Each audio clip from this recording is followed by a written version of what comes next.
Madame, Messieurs, bonsoir et bienvenue à cette autre édition de Regard social sur Equinox et Télévision. Nos enfants, nos élèves sont-ils devenus de véritables anges du crime entre meurtre, viol et consommation des stupéfiants des établissements scolaires? Sont-ils des lieux où l'insécurité se conjugue au pluriel? Que des questionnements jusqu'ici. Mais au regard des scores enregistrés dans ces différents temples du savoir, la communauté éducative ne sait plus à quel sens se vouer. L'insécurité en milieu scolaire, un phénomène des temps modernes. Voyez-vous, Regard social se penche donc sur le sujet ce soir pour tenter de dégager des pistes de compréhension, notamment de cette autre pathologie qui secoue la communauté éducative, avec le concours des experts de haut vol qui seront sur ce plateau en seconde partie. Mais avant, vous aurez des témoignages poignants, pathétiques même, de ces enfants et même des parents et peut-être aussi des enseignants qui vivent au quotidien l'insécurité dans ces milieux scolaires.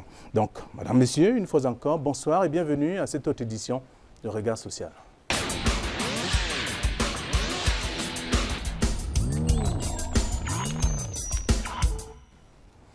Et comme vous le savez, dans ce programme, la première partie est consacrée justement à des témoignages avec nos invités déjà confortablement installés. Jean-Chou Franck, bonsoir. Bonsoir. Bienvenue, vous êtes élève en classe de terminale au lycée bilingue de Ngodi Bakoko, c'est à la pénétrante est de la ville de Douala. Ouais. Alors, vous fréquentez désormais ou depuis quelque temps avec la peur au ventre, même dans l'enceinte de votre établissement? On peut dire je ne vis pas avec la peur puisque je suis pas très loin du lycée. Je suis voisin du lycée. Bon, quand j'ai fini de faire cours, je peux rapidement entrer dans la maison. Oui. Bon, je n'ai pas peur par rapport aux autres élèves qui prennent des kilomètres avant de venir au lycée. Et oui, la peur ici, c'est le cadre de l'insécurité que vous vivez tous les samedis. Oui, tous les samedis. Il s'agit de quoi? Bon, c'est un brigand, je peux dire délinquant du quartier. Bon, quand ils savent qu'au niveau de 12 heures, suivant les secteurs, suivant en général, ne sont plus au lycée, ils s'infiltrent derrière, puisque notre lycée est clôturé d'une façon, de la vue de face, il y a une barrière, mais au niveau de derrière, il n'y a pas de clôture. Ils s'infiltrent par là et viennent taxer certains élèves. D'accord. Vous allez nous dérouler tout cela dans un instant. Le temps d'accueillir également Zamba. Bonsoir. Bonsoir Flavien. Vous êtes enseignant de philosophie dans un collège privé de la ville de Yaoundé. Et vous avez eu l'occasion très souvent, ou plus souvent, de parcourir quelques établissements scolaires. Ouais. Vous avez enregistré entre-temps quelques dérives, quelques violences dans ces différents établissements. Oui, bien sûr. Il faut dire que je ne suis pas seulement enseignant de philosophie, parce que je suis aussi acteur de la société civile, travaillant pour une ONG qui fait dans l'éducation. Et dans notre travail, nous avons un volet justement lié à l'éducation, ce qui fait que nous faisons des enquêtes. Et en tant que coordonnateur régional pour cette ONG-là dans la région du centre, justement, nous menons des enquêtes au quotidien sur ce qui se passe dans nos écoles, les établissements scolaires. Et justement, nous relevons beaucoup de déficits et beaucoup de problèmes. Oui, parmi les problèmes, il y a l'insécurité. C'est quoi souvent? Alors, l'insécurité, l'insécurité ici, elle se pose sur plusieurs accents. Compte tenu des enquêtes que nous relevons déjà, il y a généralement 4 axes de sécurité en milieu scolaire. Vous avez l'insécurité entre les élèves et eux-mêmes. Vous avez l'insécurité entre les élèves et les enseignants. Vous avez l'insécurité entre les élèves et les parents d'élèves, entre les élèves et les enseignants. Vous avez aussi l'insécurité, parlons de violence, n'est-ce pas, entre ce que la société, n'est-ce pas, opère sur les élèves. Nous voulons quelques exemples, en tout cas, parmi les exemples enregistrés dans vos multiples recherches et démarches. Oui, les plaintes qui reviennent généralement le plus, c'est entre élèves et élèves, c'est ces grands élèves, vous savez, dans les collèges d'établissement secondaires, il y a les classes supérieures qui ont des élèves âgés et qui mènent une certaine pression sur les enfants de bas niveau. Alors, c'est ça où ils les obligent quelquefois à leur partager ou bien même à leur donner ce qu'ils ont pour leur goûter, ce que leurs parents leur donnent comme argent à la maison. Ils les arrachent tout simplement. Et ça, c'est un exemple que nous vivons au quotidien. Un autre exemple aussi, c'est celui, n'est-ce pas, des enseignants qui font une certaine pression sur les élèves. Je parlais ici là des enseignants hommes qui mettent une certaine pression sur la gente féminine, les élèves, n'est-ce pas, de sexe féminin. Et il y a des plaintes dans ce sens? Il y a beaucoup de plaintes dans ce sens. Je ne vais pas vous citer, j'ai un cas qui m'est revenu. Un examen blanc qui a été organisé dans un établissement et le surveillant qui suivait justement la classe de seconde pendant cet examen blanc, non, il y avait examen blanc et examen parce que les secondes ne font pas examen blanc justement. Alors, la composition pour les c'était en classe de seconde, il y a une élève qui est, après l'épreuve, elle est sortie, c'est que le témoignage, elle est sortie et avec des larmes aux yeux. Et quand on lui a demandé ce qui s'est passé, elle dit le surveillant ne lui a pas permis de terminer son épreuve. Et c'était une épreuve de français. Vous savez, en seconde A, c'est beaucoup. Alors, et pourquoi est-ce que le surveillant ne lui a pas permis de terminer son épreuve? Elle justifie le fait selon lequel quelqu'un lui avait demandé une information, c'était peut-être un stylo ou quelque chose. Alors, pendant qu'elle répondait à son camarade, tout simplement pour dire qu'elle n'avait pas, qu'elle devait avoir le sien, on a retiré sa copie. Alors, les enquêtes qui ont été menées ont démontré que l'enseignant en question faisait des avances à la fille. Et alors, il était question de lui faire cette pression-là pour montrer un peu son autorité en tant qu'enseignant. Alors, je prends cet exemple, pas parce qu'il veut tirer sur tous les enseignants, il y en a des bons, mais il y a aussi ces cas comme ça qu'il faut, n'est-ce pas, en parler. Très bien, vous restez avec nous, Franck. Au lycée bilingue de Ngodi Bakoko, vous me disiez, hors antenne d'ailleurs, puisqu'on a discuté longtemps sur cette question, que les week-ends sont un peu comme des moments difficiles pour les élèves. Oui, c'est ça. Qu'est-ce qui se passe concrètement? Bon, au niveau de l'insécurité, bon, les élèves, après avoir fait cours, descendent, puisque notre lycée est structuré de telle façon, bâtiment en dur, bâtiment en planche. Descendent au niveau du bâtiment en planche pour pouvoir être posés et étudier. Bon, ça c'est le moment que ces individus s'infiltrent. Ils viennent d'où? Ils viennent de quartiers différents. Je ne sais pas d'où ils sortent, mais ils arrivent venant pour prendre de l'argent aux élèves et téléphone parfois. Souvent, livre, bon, on ne sait pas d'où ils arrivent, mais ils font ça avec la force. Bon, on y vient, tu veux revendiquer, soit ils te giflent, soit ils te présentent le couteau. Et là, tu cèdes facilement, tu leur donnes ce qu'ils veulent. Oui, racontez-nous véritablement une scène. Comment ça commence? Ils arrivent, ils commencent à... Quand ils arrivent au lycée, ils sillonnent d'abord. Ils vérifient s'il y a encore surveillant ou professeur. Dès qu'ils constatent qu'il n'y a plus de surveillant, c'est là où ils débarquent. Ils nous embarquent dans une salle de classe. Ils demandent qu'on a de quoi sur nous.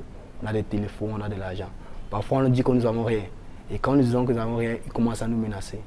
Ils nous menacent. Nous sommes obligés de leur avouer que nous avons des téléphones, nous avons de l'argent. Ce sont des menaces verbales ou parce qu'ils ont des armes blanches? Ils ont des armes blanches. Certains nous ont couteau. Je présente le couteau. Si tu ne donnes pas, on peut te blesser. Bon, là, tu n'as pas la peur, tu cèdes facilement. Et une fois ils ont fait cela, on était sauvés par notre gardien. Il a été alerté directement à la guérite. Il est descendu en vitesse et ses brigands sont échappés. Oui, je rappelle aux chers téléspectateurs que votre lycée n'est pas totalement, fermé, puisque c'est une clôture à moitié construite jusqu'ici, et que votre lycée est construit sur une pente. Une pente, oui. Et le côté arrière est carrément ouvert, donne au quartier, accès à tout le monde. Oui. Accès à tout le monde. Oui. Alors, qu'est-ce que les dirigeants, je voudrais dire les responsables, font lorsqu'ils sont au courant des actes pareils? Une fois, l'un de nos suivants des secteurs, c'était au courant de la semaine, il y a un individu qui est entré voulant toujours taxer en plein coup. Bon, suivant les secteurs. Il est entré en ça? Oui, il est entré, c'était à une pause. Oui. Lui, il est entré, il voulait taxer. Le suivant des secteurs s'est imposé à cela. Il a conforté une bagarre avec le suivant général, le suivant des secteurs, jusqu'à ce que le proviseur a appelé à la gendarmerie de Yassa. C'est donc là que les gendarmes de Yassa sont descendus sur le lieu et ont fait une patrouille ou d'au moins 3 à 4 le temps déjà, que même si c'est un élève qui est hors du lycée, aux heures de cours, on doit le prendre. Parce que là, on peut se dire que c'est lui qui amène des brigands dans l'enceinte du lycée, puisque aux heures de cours, on ne veut voir personne dehors, parce que le lycée n'est pas totalement fermé. Alors, ce jeune homme qui arrive dans l'enceinte du lycée, qui pose cet acte, il réussit à repartir. Ouais, il réussit à repartir, puisque au moment dont le surveillant voulait le céder, il a frappé une latte au sol, il a frappé sur le surveillant et il s'est enfui. Oui, c'est un peu déjà. Et c'est dans ce moment que les gendarmeries de la SAS sont descendus sur le lieu et ont fait parcours de 3 heures de temps pour pouvoir détecter ces malfrats. Vous, en tant qu'élève de ce lycée, comment vous justifiez tout ça, ces comportements? Bon, je justifie ça par le fait de manque de collaboration entre parents et individus. Bon, les parents ne prennent pas l'accent du genre tu vas où à 7 heures, tu ne vas pas à l'école à 7 heures, tu fais qu'au quartier, pendant que les enfants sont à l'école, tu fais qu'au quartier. Bon, je peux dire l'insécurité vient au niveau des parents qui laissent les enfants vagabonder au quartier pour ne rien faire, genre je vais chez un ami, pourtant il va pour te chercher de l'argent sur des individus qui font du cours au lycée Blindé de Bakoko. Alors vous particulièrement, jusqu'ici, vous n'êtes pas encore victime? Non, vous n'avez pas encore je n'ai pas été victime d'un cas. De ceux qui viennent vous taxer chaque fois au sortir des cours? Non, je n'ai pas encore été victime, mais j'ai des camarades qui ont été victimes. Oui, j'ai bien des camarades qui ont été victimes au point de prendre le téléphone et les menacer avec le couteau. Puisque ce samedi, il a une de mes camarades, elle est arrivée au TD, et l'heure du TD, déjà c'est 8 heures. Elle arrivait à plus de 8 heures, elle ne pouvait plus entrer. Elle a descendu dans les salles en planche, voulant dire qu'elle doit réviser. Bon, en ce moment, les malfrats là sont entrés, ils l'ont menacé cette fois-ci avec du ciseau. Que si tu ne donnes pas ce que tu donnes, découpe toute la chevelure, l'on verse au sol. Ils étaient prêts à découper. Donc c'est là où elle a sorti 200 francs, c'est ce qu'elle m'explique. Elle a donné à ces jeunes hommes et ils se sont enfuis, ils sont partis. Alors ce sont les gars du quartier ou les gars qui viennent d'autres établissements? Bon, je peux dire ce sont des gars du quartier, je peux dire quartier, peut-être Inkwata, bon, ils sortent un peu de partout. Ils sortent un peu de partout, on ne sait pas vraiment d'où ils viennent. Alors ça fait à ce que les élèves se sentent en insécurité? Oui, ils ont une peur que déjà qu'ils finissent de faire cours, ils ne peuvent plus rester étudier pour prolonger la journée avant de rentrer à la maison. Bon, ça donne une peur exacte. Oui. Que quand il reste, s'il n'y a pas peut-être un élève de terminale déjà âgé qui peut revendiquer avec ses élèves, si un élève de 4e, de 3e, seconde ne peut pas rester étudier. Alors entre camarades, entre élèves du même lycée, il n'y a pas des actes de violence? Bon, il y a une confrontation lors du jeu au hasard, qu'ils appellent souvent Djambo. Oui, pendant qu'ils sont en train de jouer au Djambo, l'un bouffe, il veut s'en aller, il dit non, tu ne peux pas partir parce que je n'ai pas fini, tu dois me remettre mon argent. Bon, l'autre se disant, j'ai la force, je peux reprendre mon argent par la force. C'est là où ils se mettent à bagarrer. Entre camarades. Ça s'est passé plein de fois. Bon, c'est là où le surveillant général s'est imposé à cela et on les exclut tous ces individus. Alors c'est un peu régulier? Bon, ça s'est passé les années passées. Bon, présentement, on n'a plus totalement ce genre de causes. Oui, Zamba, je reviens. Il y a toujours, dans notre échange tout à l'heure, avant l'émission, on parlait de quelques cas que vous avez rencontrés, vous avez évoqué quelques-uns, mais ces enfants sont toujours armés, ils ont toujours en tout cas des armes blanches lorsqu'ils posent des actes, que ce soit les élèves d'un même collège ou encore ceux qui partent d'un collège pour un autre. Oui, tout à fait, parce que quand on parle des armes blanches, on fait plus référence au couteau et au tournevis, vous savez. Mais il y a un phénomène que nous avons remarqué. Comment est-ce qu'ils parviennent à entrer, à accéder dans l'enceinte des établissements? Mais les entrées sont poreuses. Il n'y a pas une bonne surveillance et des bonnes techniques pour justement détecter la présence des armes dans les sacs des élèves. Et puis, si on a un seul gardien pour un établissement qui a peut-être 2000 élèves, et en combien de temps il va procéder à la fouille des élèves à l'entrée des cours qui doivent commencer à 7h30, c'est un problème. Ce que je voulais encore dire, parlant des armes, vous savez, nous avons remarqué la lame rasoir, c'est une arme que les élèves utilisent beaucoup. Parce qu'ils ont justement constaté que les couteaux, c'est facilement repérable, c'est assez énorme. Ils ont des lames. Nous avons mené une enquête dernièrement. Vous connaissez le Nouveau Testament. Le Nouveau Testament de Louis II, il est bleu là. Vous parlez de la Bible, la petite Bible. Et à un certain moment, elle a fait irruption dans les établissements scolaires. Tous les élèves ont fait presque ce Nouveau Testament. Mais rassurez-vous, ce n'était pas pour prier ou bien pour lire. À l'intérieur, ils mettaient les lames. Dans ce Nouveau Testament, ils mettaient des lames à l'intérieur. Alors il a fallu, n'est-ce pas, que nous possédions certains fouilles pour que nous nous rendions compte que ce n'était pas un cas isolé. Et lorsque vous posez la question, il disait c'était pour ma sécurité. Et se mettre en sécurité avec des lames. Ce qui veut dire que le mal est assez profond, à ce niveau, et que nous-mêmes, en tant qu'enseignants, on ne peut pas dire qu'on est à l'abri. Vous savez que quand ça commence, un élève qui est énervé contre son professeur, il peut faire aussi, vous savez, même au quartier, on va vous attendre, on va vous tendre des guet-apens, et puis, n'est-ce pas, vous réglez votre compte là-bas si l'élève suppose que vous ne l'avez pas rendu service comme il veut. Voilà un peu. Alors, les exemples sont légion comme ça. Nous pouvons encore voir parmi ces cas-là, vous avez aussi celui des parents même. Les parents qui n'aident pas les enfants. Parce que les parents exercent aussi, quand on parle de la violence en milieu scolaire, ça commence même à la maison. Les parents aussi qui ne donnent pas le goûter à leurs enfants.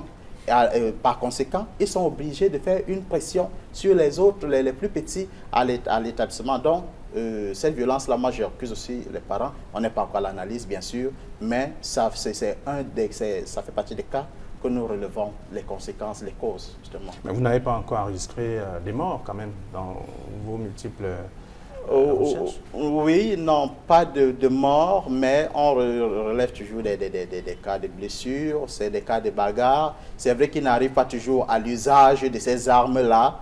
Les statistiques sont très peu là-dessus, mais c'est quand même alertant. Si des élèves peuvent entrer à l'établissement avec ces armes, c'est un problème. À Berton, on a entendu il y a quelques mois de cela, un élève qui s'est retrouvé avec une arme à feu dans son sac. C'était bien entendu une arme qui sortait de, on ne sait pas trop d'où, mais qui s'est retrouvée quand même dans le centre de classe de cet élève-là. Alors, chez vous, il n'y a pas encore eu de cas de mort, mais beaucoup plus souvent des blessés, parce que... Oui, il y a des cas de blessés, pas de morts. Pas de mort. Pas de morts. Oui. Et vous dites quoi pour essayer de mettre fin à ça dans votre lycée? Non, nous disons que les élèves doivent respecter le règlement intérieur de l'établissement. Parce que s'ils ne respectent pas le règlement intérieur de l'établissement, il y aura toujours de violence dans l'établissement. Parce que les élèves, notre lycée est déjà, quand nous sortons pour aller faire sport, puisque notre lycée présentement est à l'usage, nous sommes en train de faire le terrain parce que nous avons constaté quand les élèves sont de l'extérieur. Il n'y a pas d'infrastructure sportive, il faut le dire. Présentement c'est déjà fait. Présentement, nous avons une infrastructure pour le sport. Et vous sortez toujours pour oui, nous sortons pour faire le sport. Et c'est à ce moment-là également que vous êtes confronté à des bagarres, des gars qui viennent d'où souvent? Toujours du quartier? Toujours du quartier. Lors des examens blancs, ce sont des élèves d'autres établissements souvent. Oui, puisque le sport est souvent partagé par d'autres lycées et collèges. Oui, quand nous avons sport, on organise toujours ces jours au hasard. Et c'est à base de ces jours au hasard que les bagarres commencent, ils s'échangent des coups de poing. Souvent, d'autres, on ne sait pas d'où sortait le couteau, mais on constate seulement qu'il y a le couteau. Puisque récemment, nous avons eu un cas, jusqu'à ce que le proviseur encore du lycée a fait appel, toujours à la gendarmerie. Ça c'est le temps que cette malfrat-là prenne la fuite. Parce que nous avons plusieurs cas. Alors, les vigiles, ils ne sont que 2? Les vigiles ne sont que 2. Pour tout le lycée? Oui, pour tout le lycée. Qui n'est pas fermé, qui a une clôture à moitié? Qui a une clôture à moitié. Ce n'est pas rassurant? Pour moi, ce n'est pas rassurant. Parce que ces vigiles, ils sont juste à la guérite et le lycée est tellement vaste. Le fait que quand nous sommes en bas, vous êtes en bas, vous ne voyez pas le haut. Et vous qui êtes en haut, vous ne voyez pas le bas. Est-ce qu'il n'y a pas des élèves qui fument le chanvre, par exemple? Non, ici, nous n'avons pas encore détecté ces cas-là. Nous n'avons pas encore détecté ces cas. Alors, ceux qui viennent, ils sont lucides ou bien Parfois, d'autres viennent, ils ont tiré, certains spéciaux qui viennent une fois avec la violence. Si tu ne donnes pas, souvent ils claquent. Déjà, quand tu tombes, ils ont claqué une lèvre récemment, il est tombé inconsciemment comme ça. Parce qu'on l'a amené, puisque nous avons un centre de santé très proche du lycée. Nous l'avons amené là-bas. Votre lycée est un centre de santé? Oui, centre de santé, très proche. D'accord. Merci à vous d'être venu. Il y avait un autre exemple à ajouter parmi tout ce que vous avez évoqué. Oui, parce qu'il faut dire que à côté de cela, ce n'est pas seulement entre les élèves. Il y a des élèves, lorsqu'il a un problème avec son camarade, il va chercher du renfort à l'extérieur. Ce qui fait que le problème va se déporter de l'établissement vers le quartier. Et lorsque l'enfant est sur le chemin de retour, il est tout simplement agressé parce que l'autre est allé chercher le renfort. Ça fait aussi partie des problèmes. Voilà pourquoi c'est toujours embêtant lorsque nous arrivons dans des établissements scolaires et que nous trouvons des enfants dehors parce qu'ils sont arrivés en retard. Et vous voyez les parents qui ont libéré l'enfant pour l'envoyer à l'école et l'établissement dans sa politique laisse les enfants dehors parce qu'ils sont en retard. La période où ils sont entre l'établissement et l'école, ils sont perdus dans la nature. Et c'est un problème. Qu'est-ce qu'ils font entre-temps? Les parents ne savent pas et ils ne sont pas aussi à l'école. Et là, ils sont victimes de beaucoup de cas. Ils sont invités à d'autres choses, sauf à l'école, bien sûr. C'est ce que je peux relever. Mais ils peuvent quand même profiter de ce temps pour réviser. Ça, c'est des politiques que les établissements doivent mettre sur pied. Comment gérer les élèves indisciplinés, les élèves retardataires, justement. Est-ce qu'il ne faut pas trouver des moyens, comment les occuper pendant ces heures de retard, s'il faut les punir, parce qu'il faut normalement les punir lorsqu'ils sont en retard. Mais comment est-ce que les punir? Est-ce que la solution, ce n'est pas de les laisser dehors? Parce que les laisser dehors, ils sont abandonnés à eux-mêmes. Et puis, les conséquences sont celles que nous connaissons. Et la porte de la violence est ouverte, carrément. Totalement. Oui. C'est le boulevard. On compte des morts. On a vu ce qui s'est passé au lycée bilingue de Dedo. Des jeunes qui se sont retrouvés face à une situation et finalement, à la clé, il y a eu un mort. Un élève exclu qui est revenu en renfort régler son compte. C'est déplorable. C'est déplorable parce que là, nous comprenons clairement la difficulté en même temps des responsables de l'établissement, la difficulté en même temps des parents d'élèves pour gérer ce genre de cas. Parce que les mesures ne sont pas... est-ce qu'il y a vraiment possibilité de vraiment filtrer à l'entrée? Parce que tout se passe à l'entrée de l'établissement. Comment se fait-il que des élèves qui sont exclus d'un établissement se retrouvent dans l'enceinte du même établissement et viennent commettre des forfaits? Ça veut dire qu'il y a eu problème. Comment est-ce qu'ils sont retrouvés à l'intérieur? Alors, les lycées, en tout cas, on observe aujourd'hui qu'il y a des dérives dans pratiquement tous les établissements. Ça dépend de l'acte qui est posé, mais on observe justement que la violence s'installe progressivement dans la plupart des écoles aujourd'hui. Et ça fait un véritable souci pour des parents et même pour ces élèves-là. Les moins courageux ont du mal à aller à l'école. Ceux qui vont parfois à l'école avec leur goûter se voient arracher ce goûter-là par les plus forts. Ouais. Mais chez vous, ce n'est pas le cas. Ce n'est pas le cas, c'est pas le cas chez nous. Ouais. Pas le cas. D'accord. Merci. Merci à vous d'être venu sur ce plateau, partager avec les téléspectateurs les réalités que vous vivez, vous qui êtes d'ailleurs sur le terrain, dans le terrain du savoir, rencontrer les élèves, interroger ce qui se passe concrètement et chercher à comprendre pour proposer des solutions également. Et à vous aussi, bon retour à votre établissement. Alors, les éducationnistes pensent qu'il faut davantage accentuer ou trouver des stratégies pour pouvoir sortir les élèves des difficultés, que ce soit à la maison, que ce soit à l'école ou encore entre l'école et la maison, il y a toujours des possibilités de rencontrer des actes de barbarie. Et là, nous allons vous inviter à vivre une enquête qui a été menée à la suite notamment de ce qui s'est déroulé au lycée bilingue de Deido il y a quelques jours seulement, bientôt une semaine. Vous verrez bien dans ce reportage un élève qui a eu le courage de poignarder son camarade, même si l'on apprend qu'il a été suspendu ou tout au moins chassé du lycée il y a quelques mois seulement auparavant. Mais il a eu le courage de revenir, choisir le moment où il faut remettre le temps aux élèves pour poser son acte. Juste après, nous allons accueillir sur ce plateau nos experts.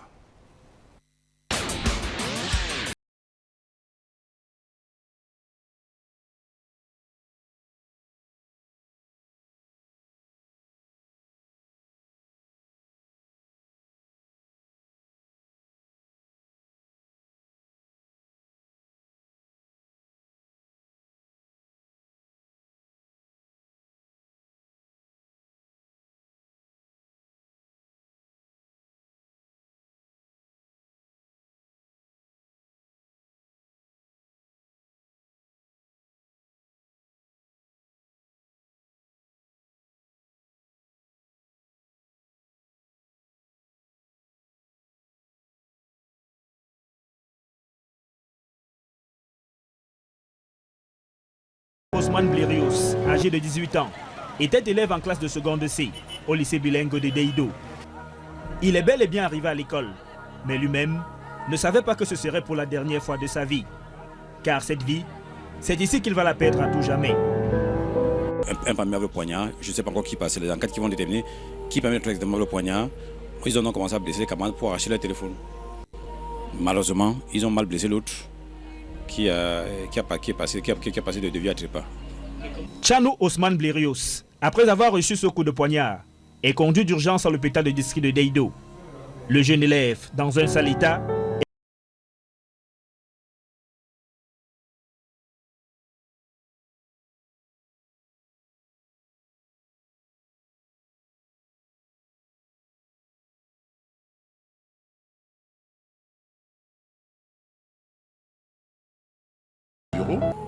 quand j'ai suivi comme une espèce de vacarme impressionnant, et je suis sorti, j'ai vu la cour de l'hôpital qui était envahie par les élèves du lycée bilingue.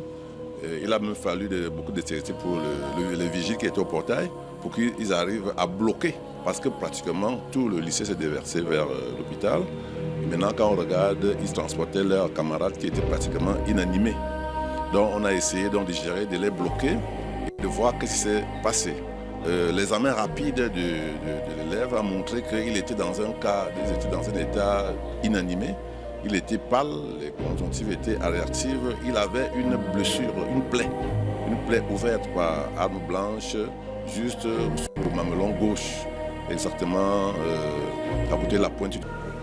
C'est quoi mon Dieu?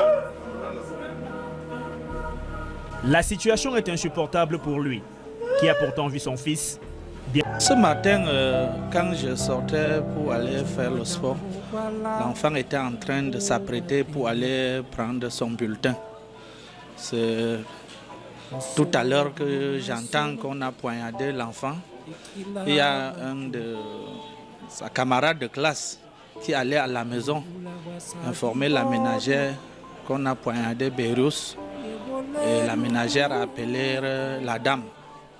Ensuite, la dame m'a appelé. J'étais loin vers Bekoko.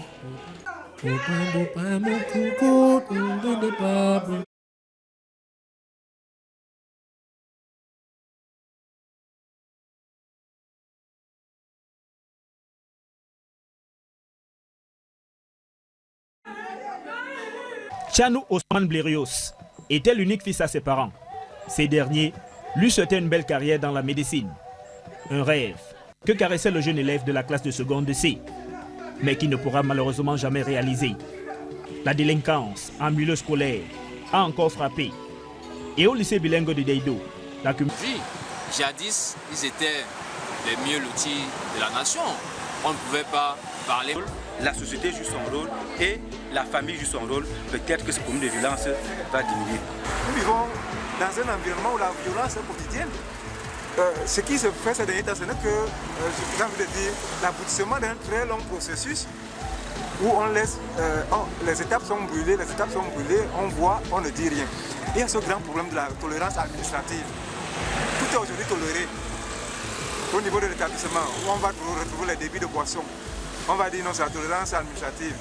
Le motoman même qui transporte l'élève, il n'a aucune pièce d'identité. Il est en surcharge. On va tolérer.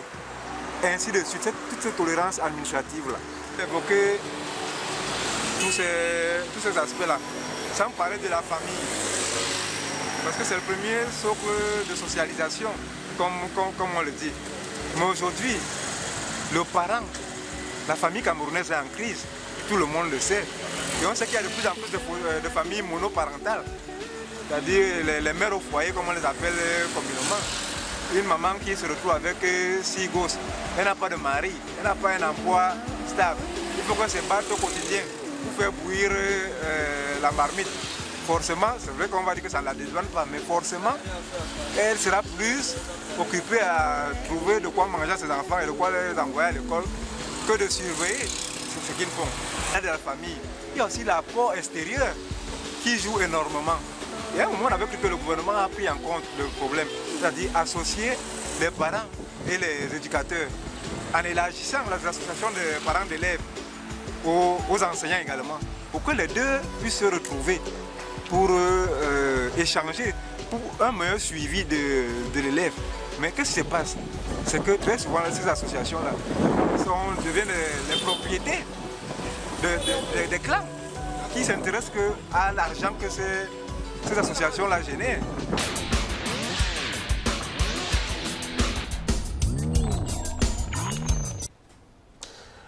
Merci à Joseph Benabena, Sylvestre Hippolyte Zangaou et Kéziara pour ces éléments que vous avez parcourus dans ce reportage qui vous a permis en tout cas de revivre un peu ces tristes moments vécus donc au lycée bilingue de Dedo, c'est ici à Douala. Sur ce plateau, nos experts sont confortablement installés. Luison Djombongue, bonsoir. Bonsoir. Vous êtes ancien proviseur lycée, vous êtes également... Vous avez rédigé des articles sur les techniques de l'éducation pour amener les élèves à comprendre une orientation propre et indiquée de la vie. Vous avez parcouru plusieurs lycées et un élément important pour vous, c'était notamment l'éducation, la discipline. Oui, merci Flavien. Bon, je crois que j'ai fait des lycées. J'ai dirigé le lycée d'Aqua ici pendant 7 ans. J'ai géré le lycée Jos aussi pendant également 7 ans. D'ailleurs, j'ai pris ma retraite là-bas. Ce qu'il faut dire, c'est que le phénomène de violence en milieu scolaire n'est pas nouveau. Ce n'est pas un problème nouveau, c'est un très vieux problème déjà. Parce que moi, il y a déjà beaucoup d'années que je suis allé en retraite, mais je vous assure, quand j'arrivais au lycée d'Aqua en 2000, le lycée d'Aqua s'appelait Armageddon. C'est-à-dire que vous, proviseur à Aqua ou surveillant général à Aqua, si vous n'avez pas vous-même déjà les côtes assez solides, vous fuyez vos élèves, vous dégagez, parce que c'est eux qui impriment le rythme et qui dictent la loi. C'est aussi paradoxal que cela, mais parce qu'on aurait pu croire que, bon, quand on arrive au lycée Jos, c'est au plateau, c'est à Bonanjo, ça se passe mieux, peut-être qu'on a mieux sélectionné les enfants de ce côté-là, mais le problème est le même. C'est au lycée Jos que j'ai eu à faire arrêter des enfants que j'ai envoyés à la gendarmerie pour consommation de stupéfiants. C'est toujours dans ce même lycée Jos que j'ai dû prendre des enfants parce qu'un a poignardé un autre et on a interpellé toute la communauté éducative pour essayer de gérer le problème. Donc c'est un problème assez vieux. Bon, peut-être qu'il faudrait voir profondément d'où il part parce que généralement on a l'impression que c'est uniquement la rue. Mais je crois que le lycée, les établissements eux-mêmes, par la manière dont les enfants arrivent dans ces établissements, génèrent déjà des problèmes d'indiscipline. Vous dites qu'un problème assez vieux, mais il va pallier. De toute façon, à votre époque, peut-être on n'avait pas entendu parler des morts. Oui, peut-être parce qu'on n'a pas eu le malheur que le couteau aille directement, comme vous avez suivi tout à l'heure, au niveau du cœur. C'est ça qui a fait partir le pauvre. Mais les agressions de bataille rangée même existent depuis très longtemps. C'est-à-dire qu'un élève dans un lycée, il a un problème avec son camarade de classe, et lui, il habite en Comondo, l'autre, il habite à New Bel Aéroport, et à la sortie, vous trouvez déjà deux camps à l'extérieur qui vont s'affronter parce que chacun des camps est venu défendre l'un des enfants. C'est-à-dire que selon que ça part de l'extérieur, on déporte vers l'intérieur, parfois le problème part de l'intérieur, il se déporte vers l'extérieur et crée immédiatement des situations assez compliquées. Très bien, vous partagerez en tout cas cette expérience avec nos téléspectateurs et même d'autres panélistes que je présente davantage. Maurice Somo, bonsoir. Bonsoir Flavien. Vous êtes enseignant, psychosociologue de l'éducation et des organisations, conseiller principal d'orientation scolaire, universitaire et professionnelle. Vous êtes consultant principal même au cabinet d'études d'éducation Educasis. Voilà. Et en même temps auteur de quelques ouvrages dont le dernier traite bien sûr des thématiques sur l'éducation. Tout ça c'est pour vous, mais jusqu'ici on continue de relever les dérives au sein des établissements. Qu'est-ce qui ne va pas? Bien, si vous voulez qu'on rentre dans les causes de la violence en milieu scolaire, je crois qu'on passerait des nuits et des nuits, qu'on n'épuiserait pas la problématique. Déjà, il y a eu depuis 20 ans aujourd'hui des états généraux sur l'éducation et la problématique de la violence en milieu scolaire s'était déjà posée et on pensait avoir en ce moment posé les jalons d'une véritable solution à ce problème, que non, ce problème revient aujourd'hui avec un peu plus d'acuité, il est même plus grave parce que, comme disait le proviseur tout à l'heure, si à une époque il n'y a pas eu mort, maintenant on est passé à une autre phase. Pourquoi en arrive-t-on là? Je crois qu'il y a un raisonnement assez logique qui peut consister à partir d'un cas particulier pour généraliser ou alors à partir du général pour revenir au particulier. Mais là, je crois que la meilleure démarche ici consiste à partir du particulier, c'est-à-dire l'exemple que nous avons vécu au lycée bilingue de Deido. Et à partir de là, comment en est-on arrivé là? Donc, si on répond à la question comment en est-on arrivé là, je crois qu'on aura très facilement compris la problématique autour des causes liées à la violence en milieu scolaire. Merci d'avoir accepté notre invitation. Je vous en prie. En face de vous, Dr Christian Ayoum, bonsoir. Bonsoir. Vous êtes psychiatre, chef de service de psychiatrie à l'hôpital La Quintini de Douala et membre très influent de Medcamer. C'est un regroupement de médecins qui prônent bien entendu l'éthique et également aussi le respect du serment d'Hippocrate. Oui, je suis médecin psychiatre, comme vous l'avez dit, je suis membre de Medcamer, je suis d'ailleurs membre du bureau littoral de Medcamer. Voilà. Mais disons que la question de la violence est une question que le psychiatre connaît, qu'il rencontre à longueur de journée. Maintenant que la violence se passe dans un système comme le système scolaire, que ce soit quelque chose qui est partagé par un groupe, que ce soit aussi prémédité et aussi organisé, c'est quand même quelque chose qui ne répond pas vraiment à la notion de maladie comme on la comprend, mais qui est une organisation bien réfléchie dans le but de faire mal à l'autre, en fait, quand on voit un peu ce qui s'est passé au lycée bilingue de Deido.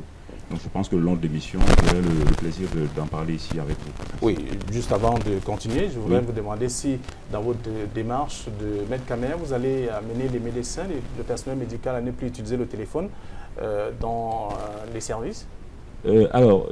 C'est quelque chose, vous savez, on est envahi par ces outils aujourd'hui. Les réflexes que nous avons, j'avoue, pas que les médecins d'ailleurs, ne sont pas toujours à jour et ne sont pas toujours optimaux pour le respect de la dignité de l'autre. Et d'ailleurs, après les difficultés qu'il y a eu à l'hôpital La Quintini en l'an 2016, je pense qu'il y a eu des textes du ministre de la Santé qui ont essayé de cadrer un peu la prise d'image dans les lieux de soins. Donc j'invite tout le monde à relire un peu ces textes et je pense que justement, je ne m'approprie pas la politique de Medcamer, mais je pense que justement on est inscrit à Medcamer dans cette tendance à essayer d'affiner un peu le comportement des confrères et de faire au maximum que l'aspect réflexe qui nous pousse souvent à réagir soit dominé par un certain aspect réfléchi, cortical, qui peut davantage ajuster nos comportements. Très bien, nous parlerons du volet médical avec vous. Le dernier, c'est bien entendu l'abbé Ila Antoine. Bonsoir. Bonsoir. Monsieur l'abbé, vous êtes psychopédagogue, ancien directeur des centres de thérapie et de réinsertion des jeunes toxicomanes. Et vous êtes en même temps, vous êtes actuellement le curé d'Acom 2, c'est dans la région du Sud. Vous avez fait le long voyage pour venir participer à ce programme. Merci. Oui, je pense que le voyage en valait la peine. Et je suis très heureux de pouvoir partager avec tous les panélistes ce problème qui est d'un intérêt général et vraiment préoccupant. On a vu les images et je suis peut-être là aussi pour partager mon expérience et essayer de faire comprendre qu'il y a peut-être lieu d'espacialiser ce problème-là, ne pas seulement le voir dans le cadre du Cameroun ou d'une crise qui touche particulièrement le Cameroun. Est-ce qu'on ne devrait pas prier après avoir regardé des images du genre? Une prière qui serait un cri de larmes, on devait plutôt verser des larmes parce que c'est un désespoir, c'est une limite de la raison humaine. Je pense que la prière dans ce cas-là ne serait pas une louange, ce serait plutôt Inch'Allah. Est-ce qu'on n'a plus peur de Dieu lorsqu'on voit des pareils cas, des élèves qui arrivent, un élève qui prend le courage d'aller dans une école poignarder son camarade à mort?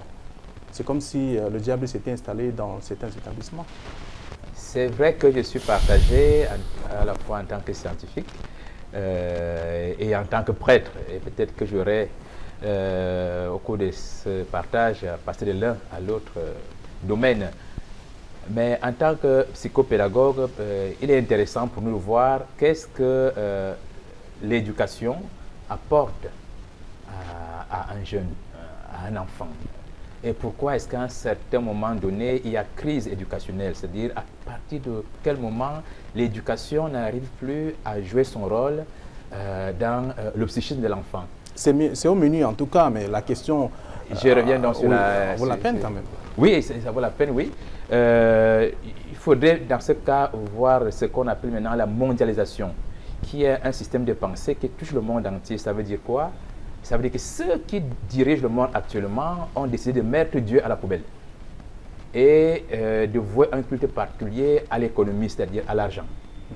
Et en mettant Dieu à la poubelle, ce n'est pas seulement Dieu en tant que cet être suprême, mais c'est aussi tout ce code de valeurs, ces sagesses à la fois traditionnelles et spirituelles qu'on a jetées à la poubelle.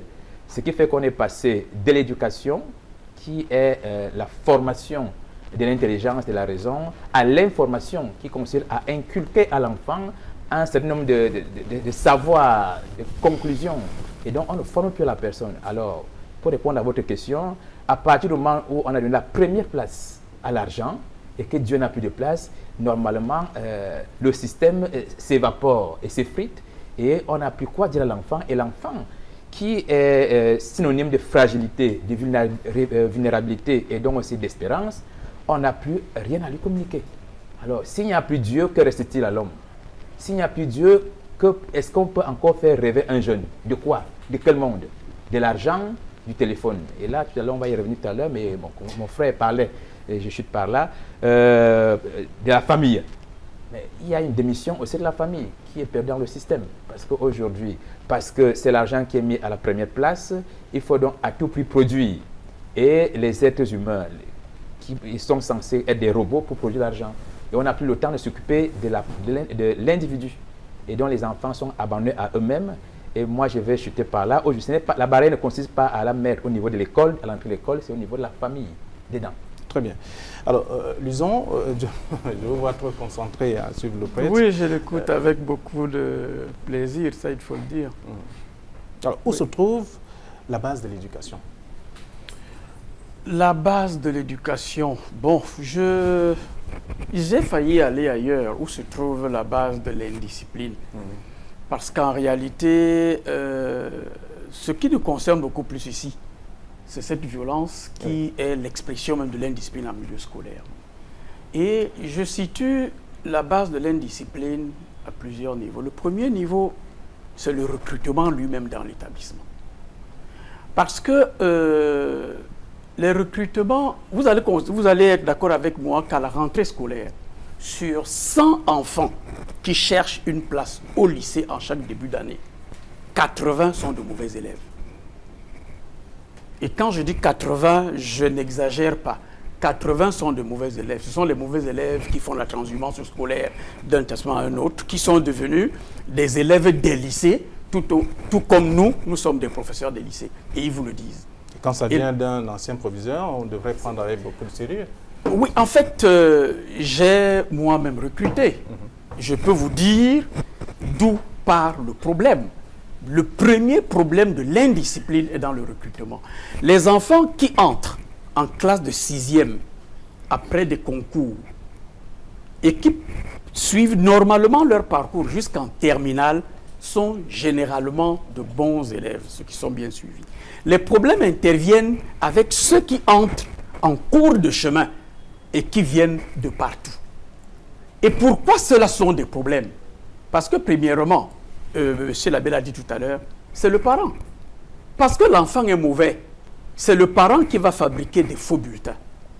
C'est le parent qui fabrique le faux âge à l'enfant. Les enfants n'ont pas l'âge réel, l'âge scolaire réel. Ils sont trop vieux par rapport à leur classe. On fabrique des faux bulletins, on fabrique des faux âges. On arrive au lycée, on dépose les dossiers. Ils entrent comment? Le professeur sait que s'il lui apporte 2 ou 3 dossiers, le proviseur peut les lui prendre sans problème. Les professeurs ne prennent que les dossiers pourris. Parce qu'on ne leur donne que le mauvais dossier qu'on ne peut donner nulle part.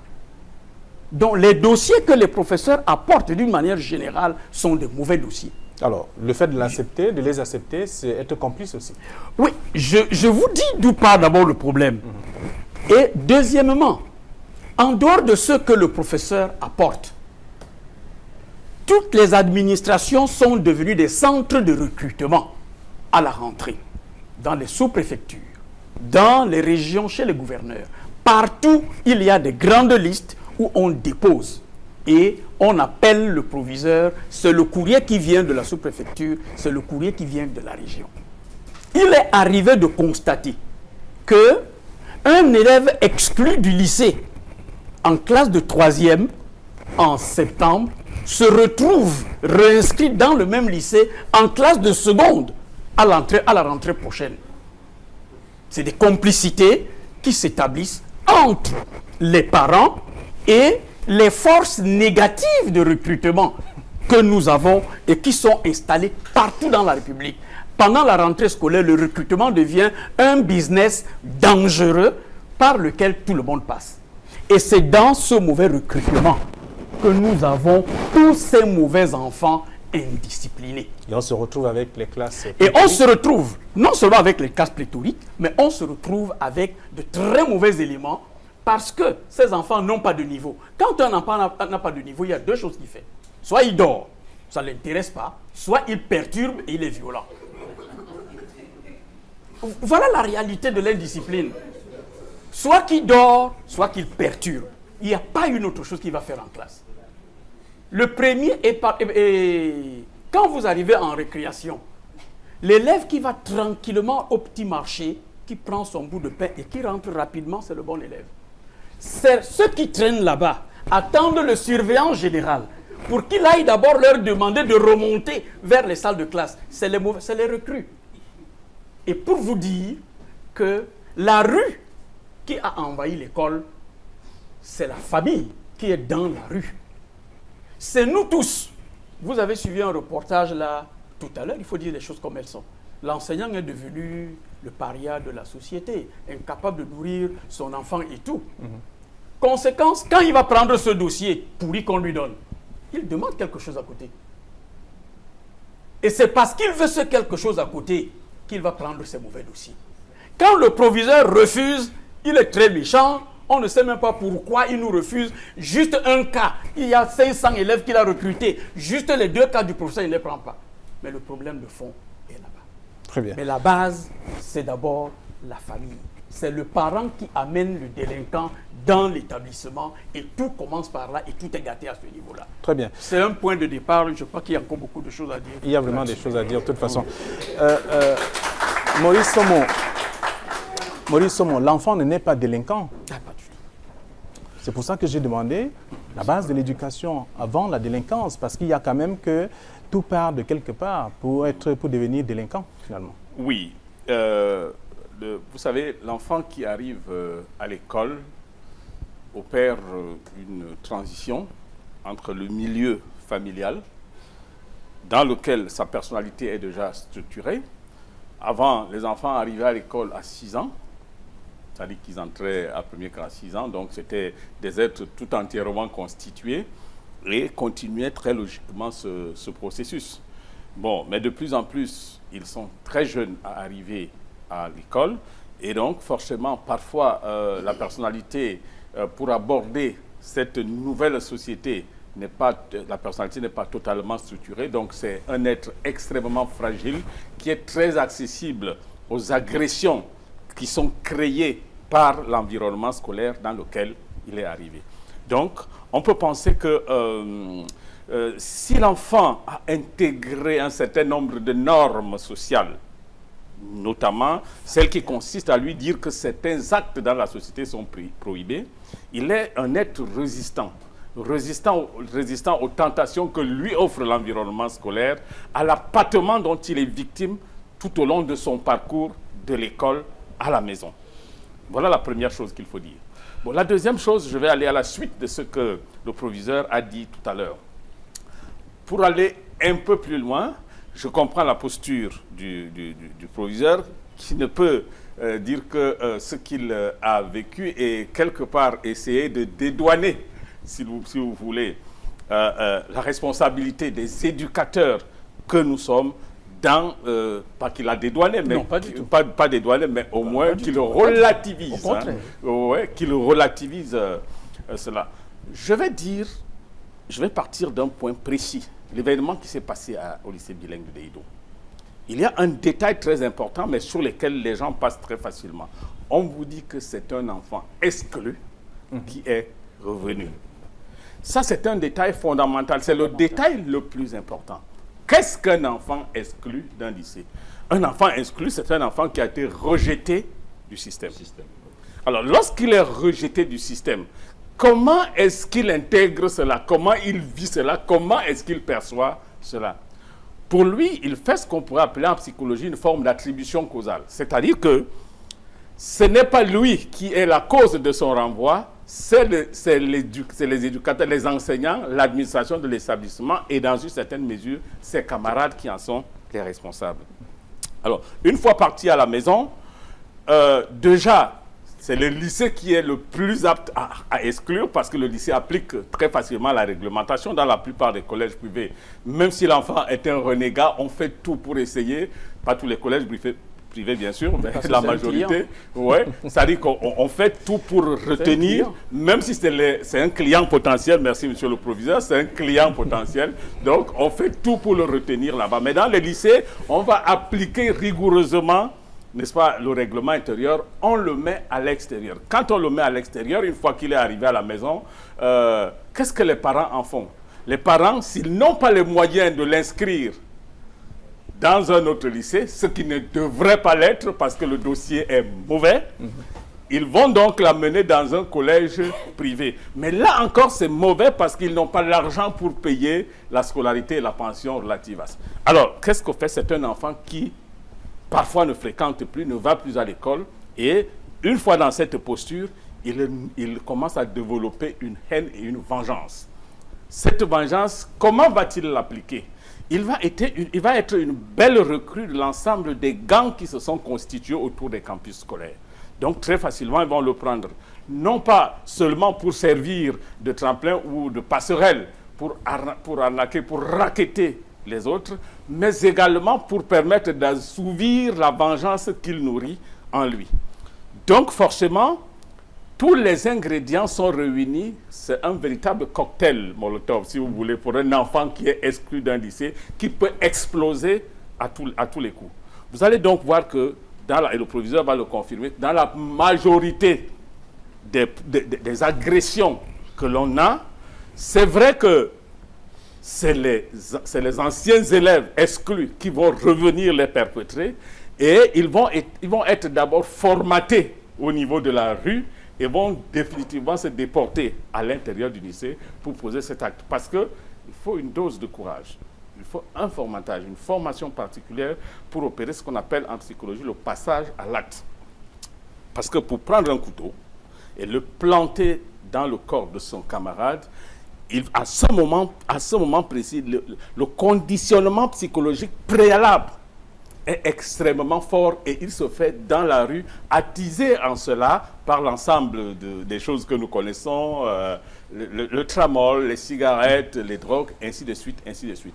Voilà à peu près la première lecture qu'on peut faire sur ce phénomène. Alors, Dr Ayoum, qu'est-ce qui motive, vous, alors, aujourd'hui, tel qu'on observe dans ces établissements, la montée de la violence chez les élèves? Alors, juste avant d'aller dans cet angle, j'aurais bien voulu continuer dans l'axe de mes prédécesseurs, mais je vais essayer d'aller à l'autre bout de la situation, un bout encore plus lointain que juste devant le lycée. Il faut s'intéresser, quand on parle de la violence, à ce qui se passe en milieu carcéral.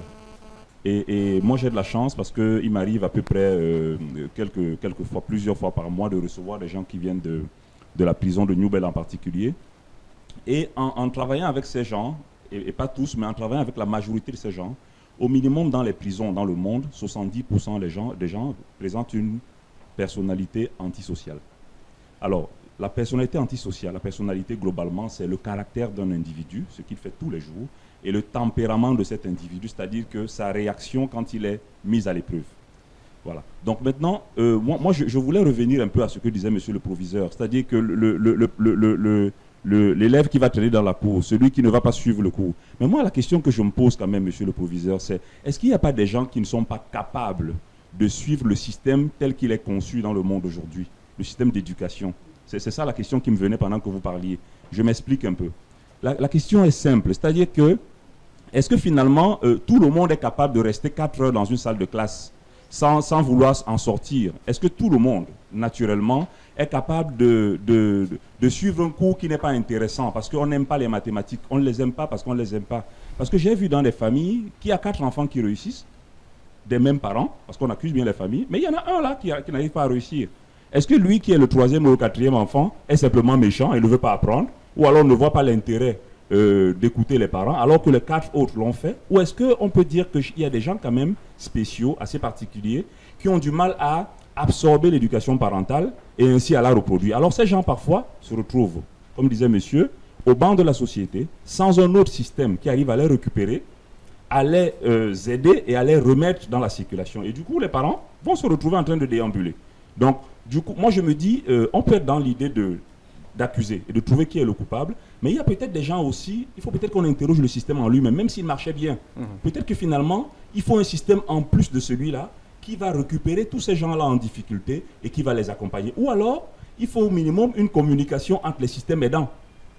Entre les systèmes aidants, c'est-à-dire qu'il y a un système qui est la famille, il y a un système qui est l'école, il y a peut-être un système qu'on appelle l'assistance sociale. Je ne sais pas trop bien où il est passé, je ne sais pas bien, mais j'entends bien parler des affaires sociales. Et peut-être que quelque part, on pourrait récupérer ces gens et les accompagner dans la détresse. Moi, ce que j'ai eu comme remarque avec ces gens-là, c'est que finalement, j'ai vu des adolescents en difficulté. Il faut vous dire que l'adolescence, c'est quand même un moment difficile. C'est-à-dire qu'entre l'âge de 11 et l'âge de 20 ans, nous tous ici, on a eu des moments où on était juste un peu fâchés pour rien. On est fâchés, on ne sait pas pourquoi. On déteste ses parents, on déconstruit les modèles parentaux, on déconstruit tout ce qui est modèle. On change son nom, on se fait un surnom à la taille d'un acteur de cinéma qu'on connaît. On se fait des tatouages parce qu'on aimerait ressembler à tel ou tel. Et souvent, on est donc à l'extérieur d'un système qui dit vous entrez à 7h30, vous vous levez quand vous voulez poser une question, vous levez le doigt avant de parler. Et ce n'est pas tout le monde qui s'adapte à ça. La preuve, regardez simplement nos artistes. Et c'est eux que les élèves suivent. Regardons bien. Ils connaissent parfois mieux les chansons de nos artistes que les cours de leurs enseignants. Donc, mais maintenant, qui sont les artistes? Qui sont-ils dans la société? Comment sont-ils? Comment fonctionnent-ils? Moi, je préfère m'arrêter à ces questions. Peut-être qu'en débattant, j'essaye d'ouvrir le débat un peu pour que... Ouais. Voilà, est-ce que ça répond à ma question? Alors, la vôtre? C'était la motivation de la violence, quand même, en milieu scolaire depuis quelque temps, parce que, si je m'en tiens à ce que le proviseur disait tout à l'heure, à l'époque, c'était un niveau, cette fois, c'est allé au-delà de ce qu'on peut imaginer. Je pense qu'ils l'ont dit déjà, c'est-à-dire que finalement, il y a peut-être des... Alors, on va peut-être faire comme à l'école, on va dire qu'il y a des motivations intrinsèques à l'individu, hein, et il y a peut-être des motivations qui sont en lien avec l'extérieur, c'est-à-dire que l'image qu'il va présenter à ses camarades, le fait qu'il ne veut pas paraître le Babylone qui a lâché le groupe, c'est un thème très utilisé dans la rue de celui qui est le lâcheur un peu, celui qui abandonne et qui laisse tomber les autres un peu, donc qui n'est pas le Babylone du groupe, et il est peut-être celui qui doit s'affirmer, et peut-être que finalement il y a un mode de fonctionnement qui est transmis par l'environnement aussi, qui fait que finalement les gens montent un peu en pression, et peut-être qu'il y a même une banalisation de la violence aussi. Peut-être que finalement avec le cinéma, avec la télé, avec tout ce qu'on voit, qu'on nous projette là facilement des morts, et peut-être qu'avec l'arrivée de ces téléphones portables qui nous donnent dans l'intimité de voir des accidents, de revoir, de bisser et tout, eh bien, il y a peut-être là que les gens finalement vont faire des passages à l'acte, comme s'ils s'amusaient, parce que c'est comme au cinéma, et puis après on perd le leader qui va faire peur à tout le monde. On peut, voilà. Donc je pense qu'il y a plein de causes qu'on pourra peut-être revisiter plus tard. Oui. Alors, docteur Christian, il me parle un peu d'une banalisation de la violence. Vous êtes au quotidien avec ces élèves-là. Est-ce que c'est le cas? Oui, il faudrait d'abord définir la violence. Qu'est-ce qu'on entend par ce mot violence? Sans vouloir prendre la place de mon frère psychiatre, mais je pense que la violence est d'abord une expression. L'expression d'un vide, l'expression d'un manque subjectif. Alors, quand un enfant est violent, cet enfant, c'est un cri qu'il lance à la société, c'est un cri qu'il lance à l'établissement, c'est un cri qu'il lance à la famille. La violence, c'est d'abord une expression. Et tant qu'on ne l'a pas comprise ainsi, je pense qu'on est à côté des analyses qu'on peut faire. Un enfant qui est violent est en train de lancer un cri d'alarme. Il est perdu. Mais si on revient dans la définition de ce qu'on appelle l'adolescent ou l'enfant, infant, dans les langues classiques, mais c'est comme un récipient, un réceptacle qui attend quelque chose de la famille, du milieu éducationnel, de la société et même du monde. Alors à partir du moment où ce récipient reste vide et béat et que les attentes ne sont pas comblées, alors c'est un cri. C'est comme quelqu'un qui se retrouve dans une piscine et qui ne sait pas nager et qui lance des cris d'alarme. Il veut être sauvé. Mais pour moi, c'est ça d'abord la violence. Alors, quand les panélistes parlent, je pense qu'on définit la violence dans un intervalle. D'un côté, il y a la démission du milieu éducatif, que ce soit la famille, l'école ou bien l'État. Donc là, c'est la démission. Mais de l'autre côté, c'est l'exclusion. C'est-à-dire qu'en fait, c'est ceux qui sont censés apporter de l'aide à celui qui crie, qui rejette l'enfant en disant « mais on ne peut pas, on n'a rien à lui apporter ». Mais alors, c'est ça qui fait la crise d'éducation aujourd'hui. La famille démissionne, l'école démissionne, même l'État démissionne. Et à qui la faute? C'est à l'enfant. Ne voyons pas seulement l'acte de l'enfant qui sort le couteau et qui poignarde son camarade. Voyons quelles sont les causes en amont de ce phénomène. Moi, il m'arrive parfois d'aller dans les familles et je constate qu'aujourd'hui, l'enfant est devenu roi. En tant que pasteur, il vient dans la famille. Parfois, je suis dans une paroisse vulnérable où il n'y a pas la télé. Je me trouve dans une famille où il y a la télé, j'aimerais bien regarder le journal. Mais ce n'est pas possible. Parce qu'il y a un jeune homme, un enfant qui est assis sur le canapé avec la télécommande à main et il regarde TG. Et on ne peut rien faire. C'est à peine si vous ne demandez pas parler trop fort parce que l'enfant est concentré à regarder Tichy. C'est lui le roi, en fait. C'est lui. Et essayez d'arracher la télécommande à cet enfant. C'est une crise. Mais c'est là où commence le problème aujourd'hui pour moi. L'éducation commence là. La démission commence là. Mais quand c'est l'enfant qui est roi qui commande, et quand le chef de famille, le papa arrive et qui veut regarder son journal, l'enfant fait une crise, il s'enroule et maman dit non, arrête comme ça, donne-lui, regarde encore un peu. Mais alors, c'est ça l'éducation aujourd'hui. Le père a perdu sa casquette de père, d'autorité. La mère ne sait pas quoi faire devant cet enfant qui est roi, mais cet enfant qui va devenir délinquant demain. C'est là où commence la délinquance. C'est là où doit commencer à intervenir l'éducation. Mais quand l'enfant fait ce qu'il veut, quand il veut et comme il veut à la maison, mais demain, il ne verrait pas l'impact de poignarder son camarade. Alors, il faut d'abord voir le problème à la base. Qu'est-ce qui se passe avec la famille? Est-ce qu'aujourd'hui, la famille n'est pas passée à côté de son rôle? Bon, notre génération, à nous, on a connu un certain système éducatif où il y avait le rôle du père, le rôle de la mère. Mais aujourd'hui, le père et la mère sont devenus des robots en quête de l'argent. Et ce récipient qui est ouvert et qui a soif de l'amour, de l'attention et même des valeurs, mais on lui offre quoi? La télé, les chips et toute une bagatelle de choses dont il n'a pas soif. D'accord. Alors, de votre casquette d'homme de Dieu, vous avez dit, à partir de votre exemple tout à l'heure, vous êtes entré dans une maison, trouvé un enfant qui regarde la télé et on vous dit de ne pas parler à haute voix parce que l'enfant regarde sa chaîne préférée. Oui, alors qu'est-ce que vous faites pour ramener cette famille, pour faire comprendre à cette famille que à partir du geste de l'enfant, il pourrait avoir des violences à la langue ou alors quelque chose de mauvais pourrait arriver? Oui, c'est peut-être là mon rôle aussi, peut-être de prêtre. Justement. De parler, d'attirer l'attention des enfants.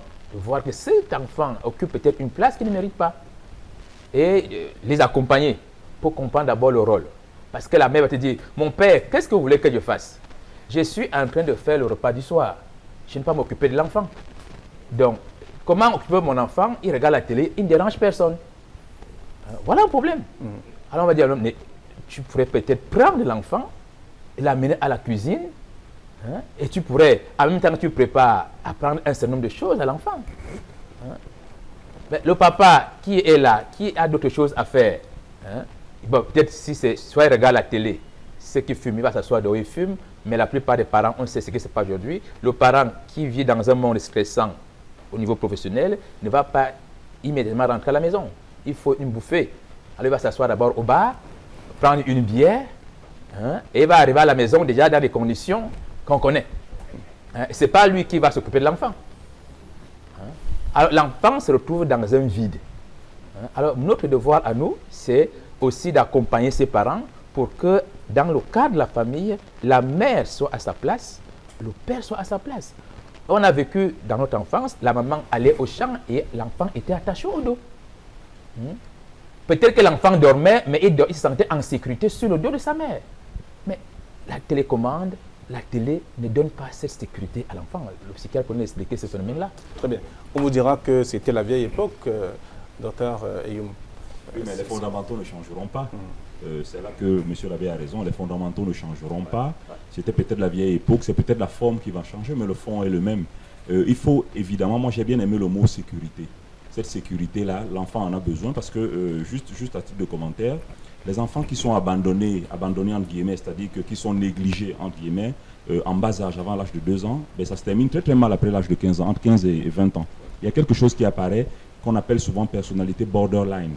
Et l'un des facteurs de risque, c'est justement les abandons précoces parentaux. C'est-à-dire que ces enfants qu'on retrouve enfermés dans la maison toute la journée parce que les parents sont occupés. Ce qui est difficile, c'est qu'il faut quand même le dire, dans nos sociétés aujourd'hui, il faut 2 travailleurs dans une maison pour qu'on mange à sa faim. Donc ça fait que les parents sont souvent justement propulsés comme ça vers l'extérieur parce qu'ils recherchent, en fait, pour certains, le minimum pour vivre. Pour d'autres, bien sûr, qu'ils vont au-delà de ce qui est nécessaire.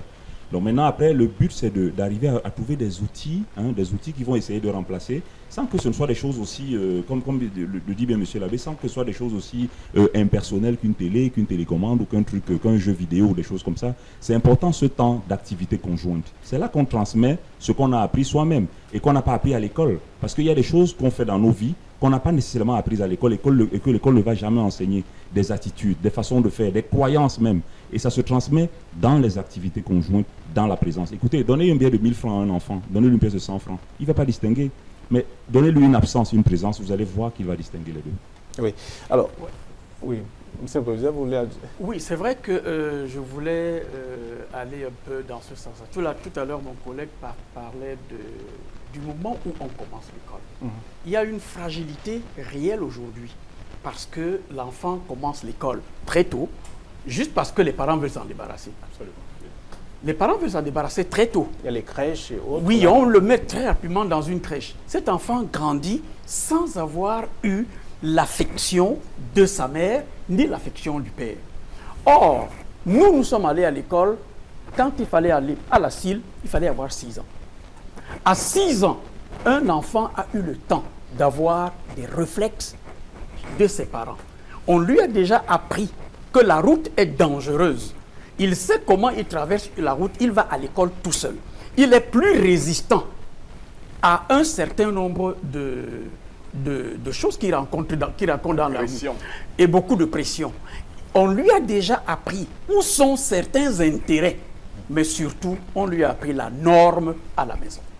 C'est ce problème de norme. Je crois que c'est sur ce problème que M. l'abbé insiste. Les enfants qui n'ont pas eu de normes dès le départ, qui n'ont pas grandi avec une norme, n'en auront plus jamais. C'est exactement le problème. Quand un enfant, on l'isole très tôt, jusqu'à l'âge de 14 ans, sans commerce humain, il ne parlera plus jamais. Un être humain, après 14 ans, s'il n'a pas vécu là où les hommes parlent, il ne parlera pas. Et c'est la même chose, s'il n'a pas reçu des préceptes clairs qui lui donnent un code de comportement, après 15 ans, il est un socle vide qui accepte n'importe quoi, mais qui va beaucoup plus vers les déviances. Voilà en fait le problème de fond. Et tout à l'heure, Docteur a posé un autre problème. C'est le problème des enfants. Moi, j'ai failli aller peut-être plus loin. Nous avons des jumeaux. Vous avez parlé de 5 enfants. Ah oui, la 4 enfants dans une même maison. La gémellité, oui, du même parent, des mêmes parents. Vous voyez comment, parmi les 4, 3 évoluent normalement. Un dévie. Mais je vais plus loin. Des jumeaux. Vous voyez 2 enfants nés le même jour, mais n'ont pas la même appréhension de la réalité sociale. Ils sont tous différents. C'est parce qu'en fait, quand nous arrivons au monde, nous n'avons pas comme les chats des schèmes adaptatifs spécifiques qui font de nous des chats ou alors qui font de nous des hommes.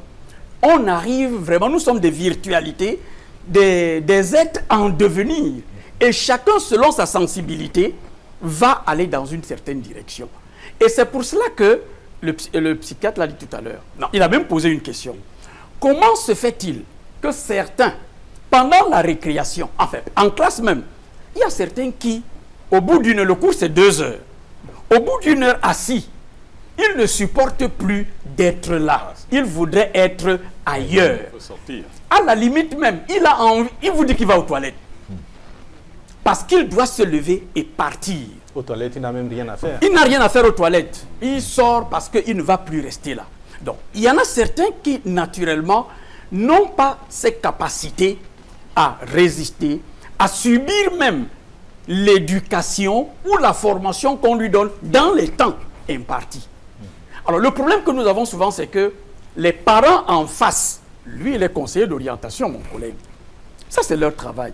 Les parents en face refusent d'accepter quand un conseiller leur dit « Votre enfant là, ce n'est pas dans son milieu qu'il est là. Il vaut mieux lui trouver autre chose. » Mais pour les parents, on a rêvé du magistrat ou du médecin qu'on veut absolument fabriquer.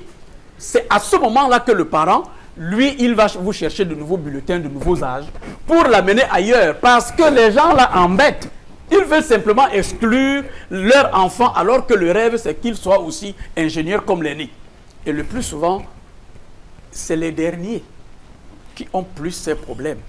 Les parents, la violence du père, l'autorité du père a flétri. Il n'a plus la même hargne au début. Il devient quelque peu compréhensif même, hein, entre guillemets. Il devient compréhensif. Et c'est à ce moment-là qu'on tolère tout. Et c'est cette tolérance qui part de la maison qui fait que l'enfant croit qu'au niveau de l'école, la même tolérance doit être là. Et le professeur est méchant, le surveillant est méchant quand il lui dit « Maintenant c'est terminé, on ferme la boutique, vous allez en classe. » Et les parents, l'autre problème là-dessus aussi, c'est que les parents sont plus prompts à écouter leur mauvais enfant qui se plaint de l'école. Quand vous les appelez, ils ne viennent pas. Et je vais vous donner un petit exemple. Hein. Ouais. Vous avez un enfant à Liberman, vous avez un à Dominique Savio, vous avez un à Jos. Vos 3 enfants. Celui qui est à Jos, quand le proviseur ou le surveillant vous appelle, ce n'est pas très important, vous ne venez pas.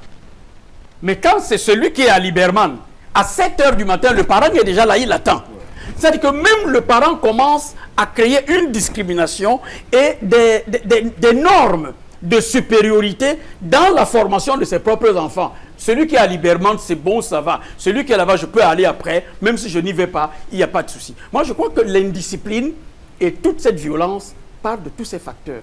Le manque d'affection et de normes et même j'ai failli dire du surmoi du parent, le surmoi du parent dès le départ sur l'enfant qui met une pression, une autorité réelle qui amène l'enfant à savoir obéir. Moi j'ai souvent dit, on n'élève pas un enfant, on le dresse. On lui donne d'abord des réflexes, de bons réflexes comme un bon chien. Et quand il a déjà tout ça, on commence à raisonner avec lui, mais il raisonne avec les réflexes déjà acquis. Alors, si ce n'est pas ça, il n'y a pas de discipline. Oui, Maurice, est-ce que le fait de donner plus de liberté à l'enfant qui regarde la télé, qui se balade, qui demande tout et qui obtient, ne concourt pas justement à arriver à atteindre ce niveau, je veux dire, de violence, de délinquance qu'on observe à la longue quand même? Je crois que la liberté qu'il a à la maison, il ne l'a pas au niveau de l'établissement. Oui, l'abbé a fort bien évoqué ce problème d'enfants qu'on dit aujourd'hui dictateurs. Les enfants dictateurs, c'est eux qui impriment la loi. Alors, pourtant, dans le processus d'éducation de l'enfant, la maman est supposée, dans une certaine norme, la maman est supposée incarner l'affection, l'affectivité, tandis que le père, lui, il est censé de tenir le bâton de commandement, c'est-à-dire la fermeté, la loi. Il est celui qui inculque la loi à la maison. Quand on dit le père arrive, tout le monde se tasse. Bien sûr, c'est depuis l'extérieur, c'est-à-dire que tout le monde, on joue, mais on a un œil dehors. Dès qu'on a senti que papa arrive, chacun cherche l'angle où il se met. Attention, mais ça, c'est les parents aujourd'hui dits dépassés. Il y a l'avènement de parents modernes. Qui est le parent moderne? C'est celui qui d'abord parle au nom. Il s'appelle Paul. Son fils, aujourd'hui, l'appelle Paul. C'est-à-dire que vous allez dans des maisons, l'enfant appelle son père par son nom, il appelle sa maman Martine, pas son nom. Après, posez-leur la question pourquoi cela, on dit non, ici chez nous, nous sommes modernes, ça se passe comme ça. Bien. Alors, c'est vrai, il a parlé de mondialisation. Cette forme d'acculturation, qui est en réalité une importation ou une imitation servile des modèles culturels venus d'ailleurs, qui nous font perdre notre socioculture de référence, ont fait qu'aujourd'hui nous soyons totalement phagocytés. Sauf que ce que nous ne percevons pas, c'est que ces enfants dictateurs, dont le modèle est pris en Occident, aujourd'hui font le malheur en Occident. La preuve, nos frères, nos familles qui sont de ce côté-là, de plus en plus renvoient les enfants ici afin qu'ils soient dressés parce que de l'autre côté, c'est plus possible de les dresser. Ils sont devenus incontrôlables. Donc, la violence, elle naît où? Et on l'a si bien dit ici, il a parlé du manque. Nous allons laisser les vieilles théories de Lombroso et tout le monde qui font parler d'enfants nés, violents et tout cela, pour dire que, en réalité, les enfants violents le sont parce qu'à un moment, tout leur a été donné et permis, et qu'à un moment donné, dans l'incapacité ou dans l'impossibilité de tout avoir dans les mêmes conditions, ils vont donc passer par tous les moyens nécessaires, y compris la violence, lorsque ce n'est pas le vol et autre chose qu'on connaît, pour s'approprier des choses, y compris l'autorité qu'ils ont perdu du fait qu'ils ne vivent plus avec leurs parents. C'est quelques-unes des pistes de réflexion qu'on peut émettre. Très bien. Docteur Eyoum, on constate également que dans ces établissements scolaires, dans certains, bien entendu, quelques-uns de ces élèves s'intéressent davantage à la consommation des stupéfiants. Oui, effectivement. On peut pour avoir le courage de faire quoi que ce soit, peut-être aussi avoir le courage de faire ce qu'on a vu, on a vécu au lycée bilingue de Dédé. Oui, mais vous savez comment je fais toujours. Je fais toujours ma petite encoche avant de répondre à votre question. Donc permettez que je revienne sur cette question de violence en disant que après dans les familles aussi, il y a de la violence. Il y a des papas qui tapent leurs épouses encore au Cameroun. Il y a des papas qui bagarrent, il y a des gens qui bagarrent à la maison, il y a des mamans qui bagarrent avec les voisines. Donc après, ce n'est pas que la démission de la famille, mais c'est aussi parfois le comportement familial qui est reporté L'autre chose après, pour revenir sur l'enfant roi, je vais au-delà du moment de l'éducation. Le nom même qu'on donne à l'enfant et cette attribution. Il y en a un qu'on appelle petit papa parce qu'il est le... et l'autre qui n'a pas de surnom, qui a juste son prénom comme ça. Et l'autre qui a un surnom qui le renvoie à un tonton machin et qu'on appelle tonton. Alors il y a parfois des stratifications qui sont faites comme ça aussi, qui propulsent les enfants dans des postures de roi justement, pour reprendre le terme, et qui vont animer chez eux l'idée que au-delà voilà, il n'y a personne au-delà de leur performance, ils sont les meilleurs, et ainsi de suite. Donc j'ai juste voulu faire ce truc-là en disant, parfois ça commence même bien avant, parce qu'on a fantasmé chez l'enfant ce qu'on veut lui faire faire. Voilà, donc après, sur la question de la consommation de substances, effectivement, c'est un problème accru maintenant dans les lycées et collèges. Moi, je reçois beaucoup d'enfants à ma consultation de l'hôpital La Quintini, beaucoup d'adolescents en particulier, qui sont touchés par la consommation de substances. Alors, je vais rapidement brosser. On a à la base la consommation de cigarettes, qui est assez répandue. On a ceux qui prennent ce qu'ils appellent le gué, c'est-à-dire que le cannabis, le banga, qu'ils consomment, qui coûte 100 francs le stick, qu'on achète à tous les coins de rue pratiquement. On a ceux qui prennent la taille, donc c'est un mélange un peu de résine, des choses comme ça, certaines résines qui sont utilisées.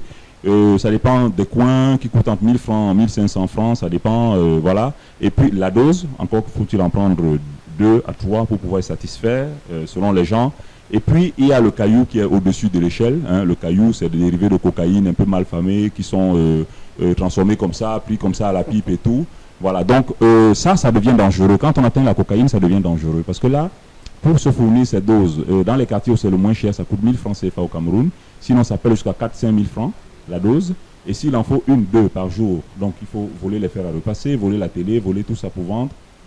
Et bien sûr décrocher de l'école, parce que ces livres, ça peut acheter que 2 doses. Donc on ne pourra pas tenir longtemps. Et très souvent, ces élèves décrochent en classe de 4e, 3e. C'est là. Moi je les vois, hein. Je ne les vois pas à l'école comme monsieur le proviseur. Moi, je les vois quand ils sont en bout de chaîne. J'ai l'impression, quand les parents arrivent un peu dépassés, on leur dit, bon, finalement, il faut aller voir le docteur. Mais ils me disent, on a dû résister 6 mois parce qu'on a dit que vous êtes le docteur des fous, donc on avait peur de venir vous voir. Bon, donc, quand ils arrivent, voilà, ils sont souvent en détresse. On en rit, mais souvent, les gens sont vraiment en détresse. Quand c'est votre fils, quand on entend fils unique, là, tout à l'heure, on comprend que c'est dur pour les parents souvent. Donc là, je n'ai pas évoqué le tramol encore. Hein. Donc vous comprenez que le tramol, c'est du tramadol, c'est un médicament qui est donné pour la douleur. Et comme médicament, c'est drogue, c'est pharmacée, ça veut dire poison, c'est un médicament, comme le paracétamol, comme autre chose, un peu plus, nettement plus puissant que le paracétamol, mais qui est détourné et vendu par voilà, dans tous les coins de rue aussi, qui est dilué souvent dans de l'eau, qui est consommé, qu'on fait consommer aux gens parfois contre leur gré. Et là où on donne parfois de 100-200 mg pour la douleur, j'en ai vu qui prennent 800 mg, monsieur. J'en ai vu qui prennent 800 mg. Et quand ils ne prennent pas, ils vont faire des convulsions, ils vont faire des chutes à l'école, ils vont faire, voilà, ils deviennent un peu hypersudation, la sueur, les tremblements, perte de connaissance, le cœur qui bat très vite, la tension artérielle qui va au plafond, parfois révulsion oculaire et tout ce que je ne peux pas citer ici. Donc en gros, c'est un gros problème aujourd'hui. Je pense que la génération à contrôler, je pense qu'il faut commencer très bas. Il faut vraiment commencer très bas dans l'éducation. Je sais nous savons tous qu'il y a des gens au niveau du ministère de la Santé qui travaillent beaucoup sur la toxicomanie aujourd'hui. Mais je pense qu'on s'est fait doubler à un moment donné par ceux qui vendent, qui font du commerce là-dedans. Il y a des gens à qui ça rapporte. Hein. C'est-à-dire qu'au-delà de tout, l'éducation ne rapporte pas beaucoup aux parents.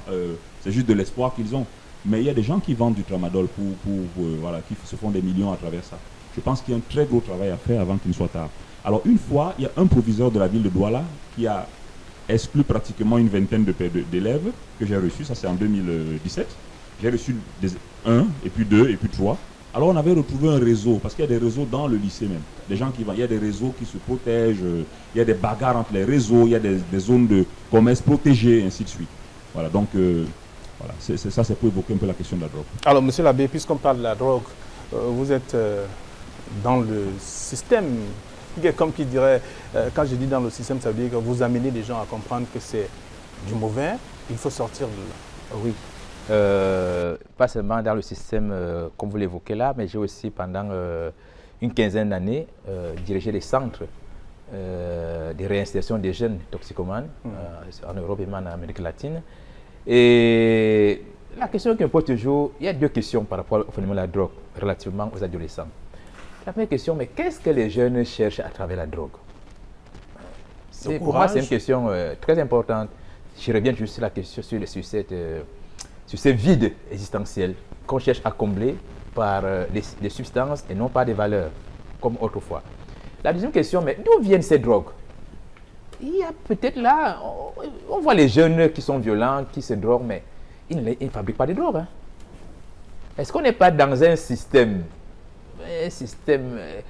gouvernemental à l'échelle mondiale qui promeut la licence?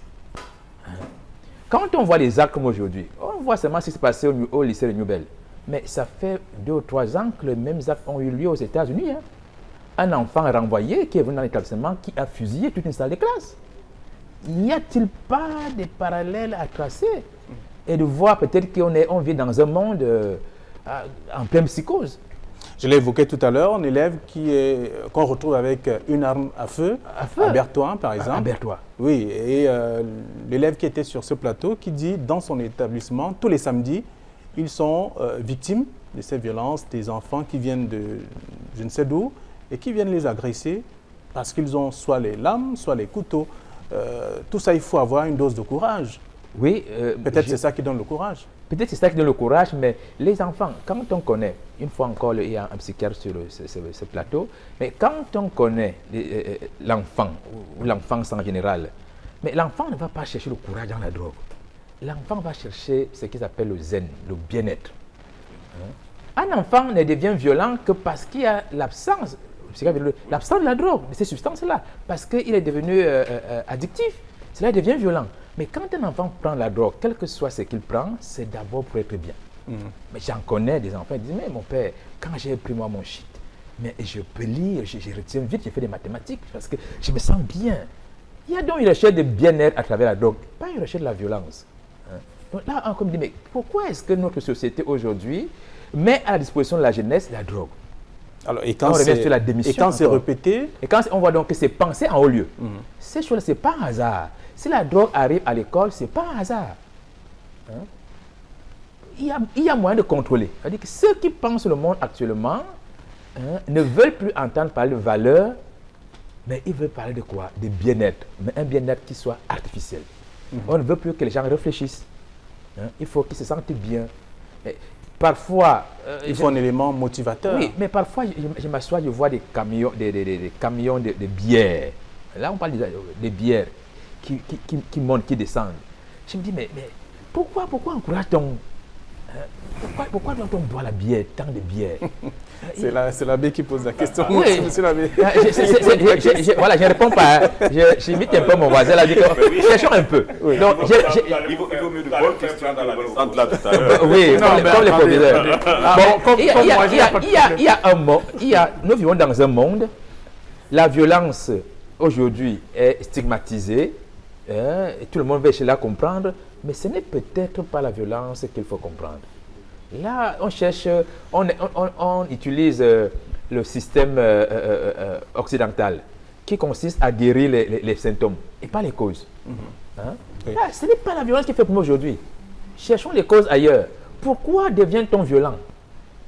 Là, il y a autre chose à penser. Oui. Mais ça, oui, mais je voudrais revenir sur un élément là qui concerne mon frère, concernant l'orientation. Excusez-moi, c'est juste une parenthèse. Mais l'orientation aujourd'hui, c'est un problème. On revient sur ça parce que moi, j'en souffre de voir que ceux qui sont censés orienter les enfants, je ne sais pas, je ne peux pas dire qu'ils ne le font pas, mais parfois, on ne leur donne pas la liberté de pouvoir le faire. Je vous prends un cas que je connais bien. Allez-y rapidement. Oui, je suis par ce cas-là. Alors, j'ai un ami qui est enseignant de mathématiques et qui m'a appelé dans sa famille il y a quelque temps là pour un problème, pour une solution plutôt. Alors, il avait des enfants, certains sont brillants. L'aîné est revenu à la maison après avoir fait 5 ans à l'école, il est revenu avec un master en sciences économiques. Mais bien avant cela, il avait un des derniers, qui ne voulait pas aller à l'école. Alors, il a réfléchi, il a dit, bon, voilà ce qu'il veut faire. J'achète une chèvre et 2 vignosols, je vais donner à mon voisin qui répare les téléphones. Parce qu'il a vu que l'enfant aimait bien tout ce qui était digital. Alors, je résume l'histoire. Quelques années plus tard, celui qui a eu son master en sciences éco vit aujourd'hui à Kribi. Il est logé par celui qui a été à l'école à prendre le téléphone. Parce qu'entre-temps, il a ouvert sa petite boutique. Mais celui qui a été à l'école, il venait avec son master. Là, je vois que il ne fait rien, quoi. Il ne fait rien. Il est nourri et chaque matin, il doit mendier l'argent de beignet à celui qui a appris à parler téléphone. Voilà. Le point d'orientation, mais le point aussi d'espérance. D'accord. Les enfants qui sont violents aujourd'hui, quelle est l'espérance? Ils vont chercher quoi à l'école? Pourquoi doit-il souffrir à l'école pour rentrer à la maison pour le départ et devenir mendiant? Qu'est-ce que la société aujourd'hui offre à l'enfant qui va à l'école? D'accord.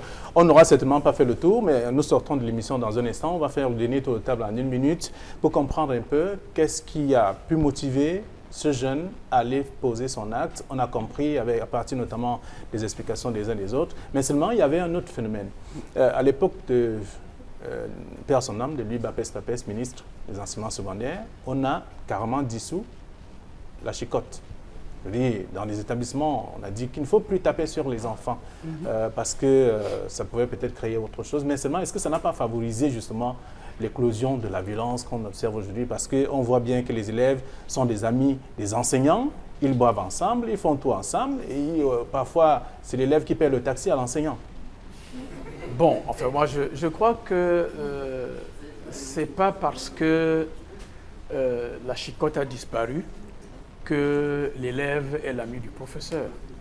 Non, si les enseignants en sont arrivés là, à un moment donné, ce n'est pas n'importe quel élève qui joue à être l'ami du professeur. C'est l'élève qui arrive sûrement avec des moyens, parfois même financiers, et qui s'approche d'un enseignant qui peut-être est nécessiteux et accepte une telle collaboration. Et je pense qu'un professeur qui en arrive là, c'est une dérive inacceptable et intolérable. La chicotte, ce n'est pas elle, en réalité, qui redresse. Mais je pense qu'il y a beaucoup de punitions qu'on peut appliquer à l'école pour amener les enfants à se discipliner.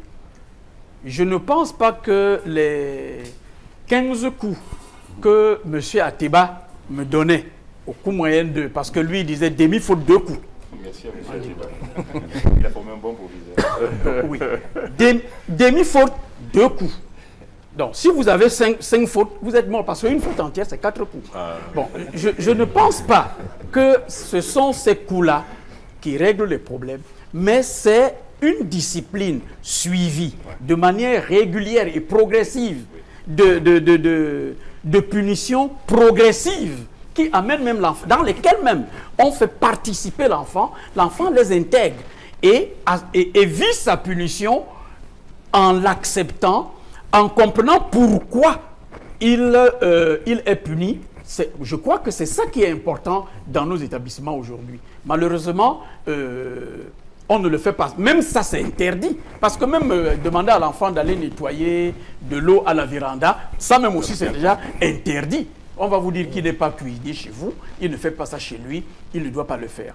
Et je crois que la discipline n'est pas simplement une activité répréhensible de manière ponctuelle. Très bien. Alors, puisque vous avez la parole, est-ce qu'on peut faire disparaître la violence dans nos établissements? Je crois qu'on peut la limiter au moins. Et on peut la limiter avec une discipline permanente, pas de discipline sporadique.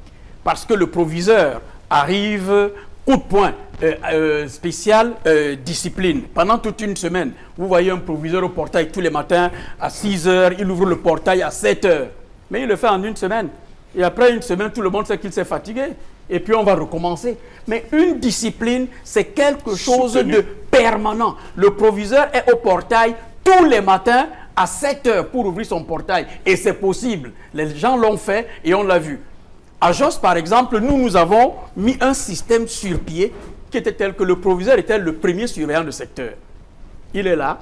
Quand les autres sont en classe, il entre. Les fouilles dont on parle, il y a un de nos collègues qui était citoyen qui a dit que les fouilles ne sont pas évidentes. Nous avons expérimenté les fouilles à Jos pendant 2 ans, systématiques. D'accord. À cause de ces problèmes-là. On fouille intempestivement, on arrive à tout moment, on entre. On fouille jusqu'au cahier. Ça, c'est faisable et c'est possible et ça limite véritablement. On crée des zones interdites dans un lycée. On vous voit à cet endroit-là, vous êtes puni immédiatement, on ne réfléchit pas. Pourquoi vous êtes là-bas? Quand vous mettez un tel système, les enfants ont beau être ce qu'ils sont, mais à un moment donné, il faut une dose de répression pour amener les gens à respecter les règles en vigueur dans un milieu. C'est faisable. Les comportements déviants peuvent-ils disparaître de nos établissements? Oui. Vraiment 30 secondes, c'est pour... Oui, je vais dire 3 petites choses. Bon, la première chose, pour que ces violences disparaissent, il est impératif aujourd'hui de trouver une forme de passage, un passage tampon pour les enfants qu'on exclut des lycées. Comment les reformater pour les réinjecter dans le système afin qu'ils ne soient plus un danger pour notre société. C'est la première chose. La deuxième chose, il est important aujourd'hui que des débats, vrais débats sur l'éducation soient posés. Aujourd'hui, vous êtes journaliste, vous le savez mieux que moi, qu'on parle beaucoup plus de politique, de sport et de tout, sauf de l'école, de l'éducation, qui est reléguée au second plan. Et donc, du coup, c'est vraiment assez compliqué. La troisième chose, voilà un incident. Ce n'est pas un incident, c'est un drame qui vient de se nouer au lycée bilingue de Dili. Je vous pose la question. Où sont les syndicats des enseignants de notre pays pour aller reconforter ces familles et dire dans la rue, c'est pas bon, il faut que ça s'arrête, plus jamais cela? Où sont les syndicats des parents d'élèves qui sont partout dans les lycées à gérer des sous? Ils sont où? Pendant que ce drame se noue, personne ne dit absolument. Où sont les élus de cette nation? Que disent-ils de la situation que nous vivons actuellement? Pourquoi on n'ouvre pas une enquête parlementaire? Où sont les gouvernants de ce pays? Pourquoi ils ne se mobilisent pas? Aujourd'hui, on devait passer de conférence en conférence. Où sont les marches jaunes, les marches blanches, les marches vertes? Pour dire plus jamais ça dans notre pays. Voilà la vraie question. Alors, docteur, vraiment 30 secondes. La drogue peut disparaître également des établissements? Oui, je pense qu'elle peut disparaître. Je pense qu'il faut simplement un travail sérieux à tous les niveaux. Et puisque je n'ai que 30 secondes, moi je vais m'arrêter sur la question de la famille. Je pense qu'on ne naît pas parent, on devient parent et on doit apprendre et se remettre en question tout le temps. Je pense que par rapport à la famille, c'est ce qu'il faut dire. Je pense qu'il faut se remettre en question tout le temps. Je pense qu'il faut avoir une stratégie en lien avec son niveau d'occupation, ses propres difficultés de parents, et puis faire de l'enseignant le partenaire de l'éducation de son enfant, le partenaire. Donc ensuite, maintenant, rajouter des forces selon sa foi, rajouter son pasteur, son prêtre, son imam, qui peut ajouter quelque chose, utiliser les oncles aussi, utiliser les tantes, parce qu'il y a des choses, des registres qu'on peut aborder avec le tonton, qu'on ne peut pas aborder avec papa. Et donc, tonton va toujours apporter à papa des petites choses ou ajouter chez l'enfant des petites choses qui peuvent l'aider. Je pense qu'il faut toute une stratégie autour des enfants sur le plan familial. Vous avez la possibilité de ramener un enfant qui a longtemps consommé la drogue? Oui, c'est une démarche qui est triple. Vous le savez, c'est une démarche biopsychosociale. C'est du biologique parce qu'il y a des médicaments qu'on va mettre en substitution. C'est du psychologique parce qu'il faut aller voir quels sont les algorithmes, les schémas qui vont médier sa façon de penser le monde, la façon avec laquelle il va faire des pixels, pixeliser l'univers, et comment lui fait, comment il se jette dans l'univers et comment il se voit dans cet univers, comment il s'estime dedans. Et le troisième axe, c'est bien sûr l'axe social, biopsychosocial. Et le social, c'est à la fois où il vit, avec qui il vit, c'est qui ses 5 meilleurs amis et quel est leur mode de pensée et quel est son lien à la difficulté, quel est son lien à l'école, quel est son niveau d'occupation. C'est toutes ces 3 choses qu'il faut mettre ensemble avec les parents et avec le déclenchement de sa motivation, de sa volonté. Et les gens, ils décrochent facilement. Très bien.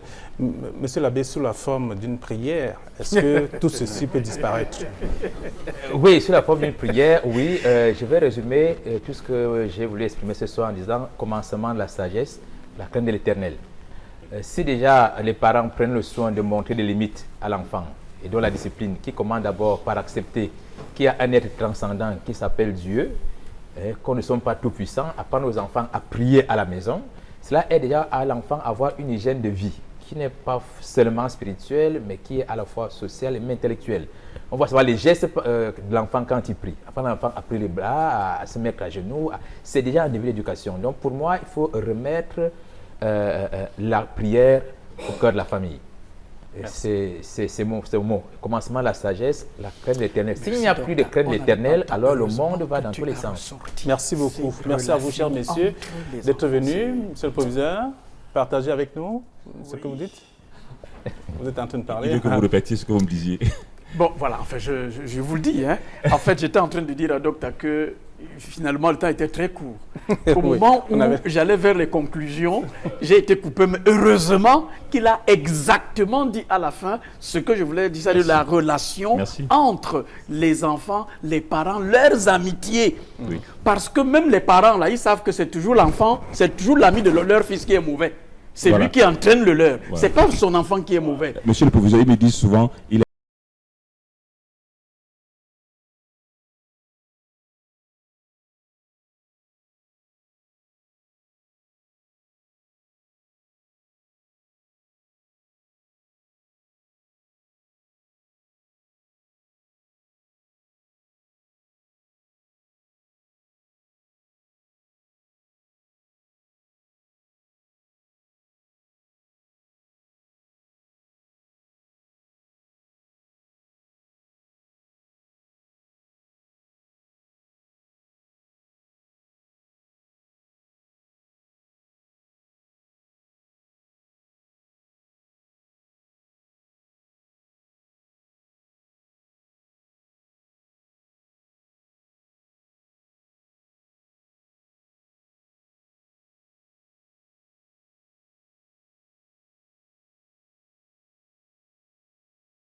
la petite Aubaine qui souffrait de l'insuffisance rénale. Elle était âgée de 7 ans. Elle est passée sur ce plateau, souvenez-vous, vous avez beaucoup contribué pour elle, mais malheureusement, la maladie a eu raison d'elle. Elle a rendu l'âme. Il y a quelques jours seulement. Irène Tembe, bonsoir. Bonsoir Flavien. C'était un 31 janvier 2019 que la petite Aubaine était assise là en face de nous.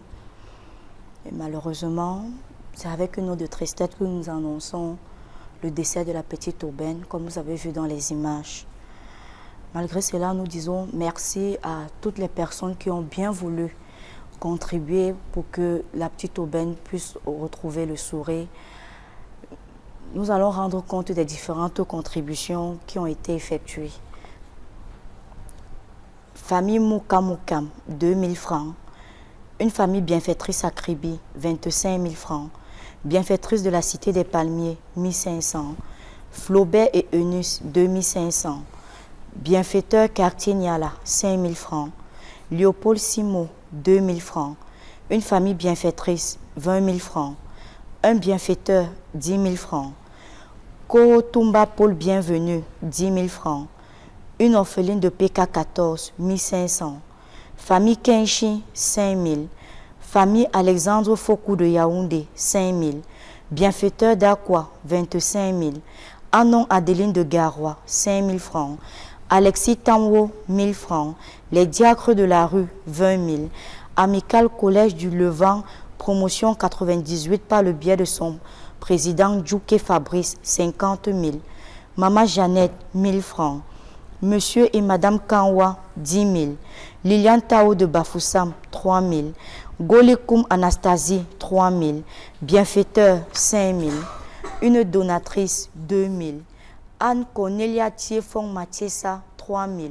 Bienfaiteur, 15 000. Pierre Yamfa, 5 000. Arnaud Wilfried Kemte, 3 000. Lembe Janvier, 5 000. Mazon Keng Amadine, 5 000. Yogo Blandine de Carrière Village, 10 000. Bienfaitrice du Tchad, 3 000. Famille Chunka, 5 000. Une famille bienfaitrice, 20 000. Dieu donné Nengem Kandem du Gabon, 10 000. Dombou Monté, 2 000. Gama Kampugwe, 2 000. Tedomchi Adeline, 1 500. Bonadi, 12 500. Bienfaiteur, 10 000. Gobikin Balogo, 2 500.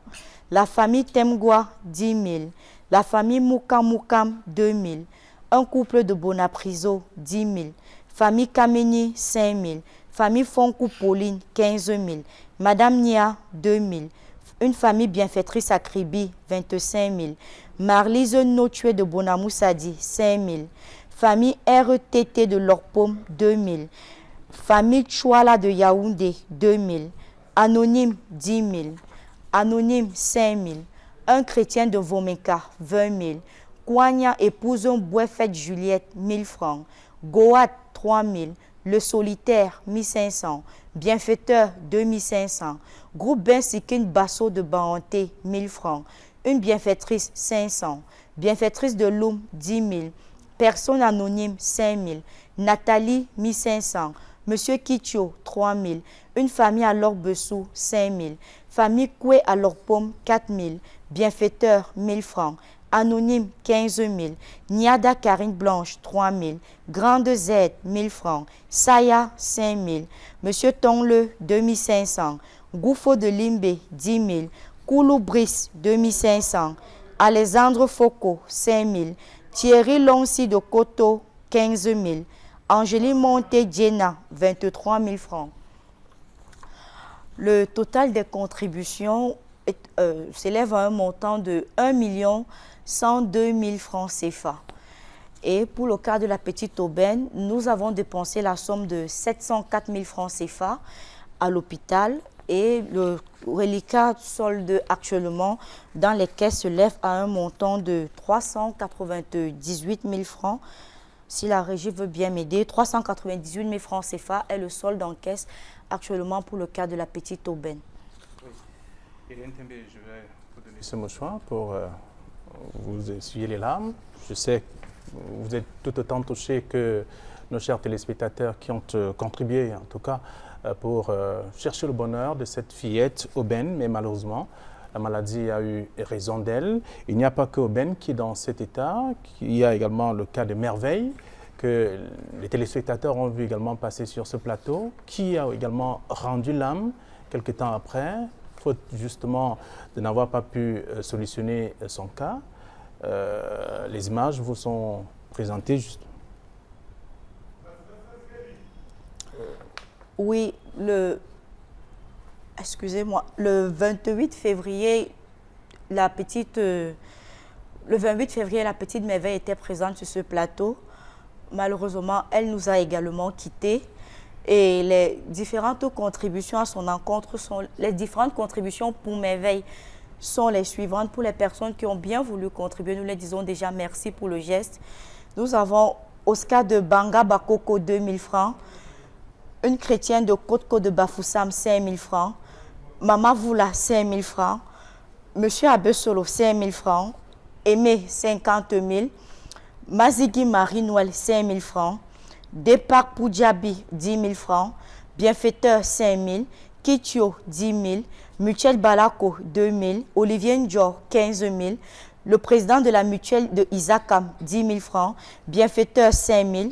Un couple 5 000, Emilienne 2 000, Béatrice 2 000, Vofo Guylaine 5 000, Narcisse 1 000 francs, Bienfaiteur 10 000, Léopold Simo 3 000, Bama 10 000, Famille Ayantia 10 000, Yamdio Emilien de Bepanda 2 500, Endale Lydienne 5 000, les femmes vélées de Douala 50 000, Inconnu 10 000, Famille Choupé 2 500, Monsieur Obé 2 millions, Virginie Mezacho 500, Flore de Yaoundé 2 000 francs, Famille Bakayoko 14 500, Monsieur Élisée Tende 5 000 francs. Nous allons vous donner le total des contributions, faute de temps. Le total des aides financières perçues pour le cas de la Petite Merveille s'élève à 4 9 650 francs CFA. Et les différentes dépenses qui ont été effectuées pour le cas de la Petite Merveille s'élèvent à 1 763 000 francs CFA. Ce qui signifie qu'actuellement, le solde que nous avons en caisse est de 2 246 650 francs CFA pour le cas de la Petite Merveille. Oui. Irène Tembe, je vous prie de rester forte parce que c'est douloureux de le savoir que ces enfants sont venus chercher la guérison à travers notamment la force de ceux-là qui contribuent chaque fois pour chercher la solution aux différentes solutions proposées sur ce plateau. Mais malheureusement, la maladie a également eu raison de cette merveille qui a aussi rendu l'âme. Merci à tous ceux qui ont contribué et qui continueront davantage de le faire pour des différents cas qui seront proposés sur ce plateau. Merci, bonne soirée. Merci Flavien, bonne soirée également. Merci également à toute l'équipe qui m'a aidé à réaliser ce programme. Georges Mitterrand, Eric Ouattad, Cédric Chouna, Dani Warenzede qui est le réalisateur de cette émission, Samuel Tchoufa, le chef opérateur, le grand public qui est là comme tous les jeudis soirs. Je suis Flavien Dongo. Bonsoir à tous.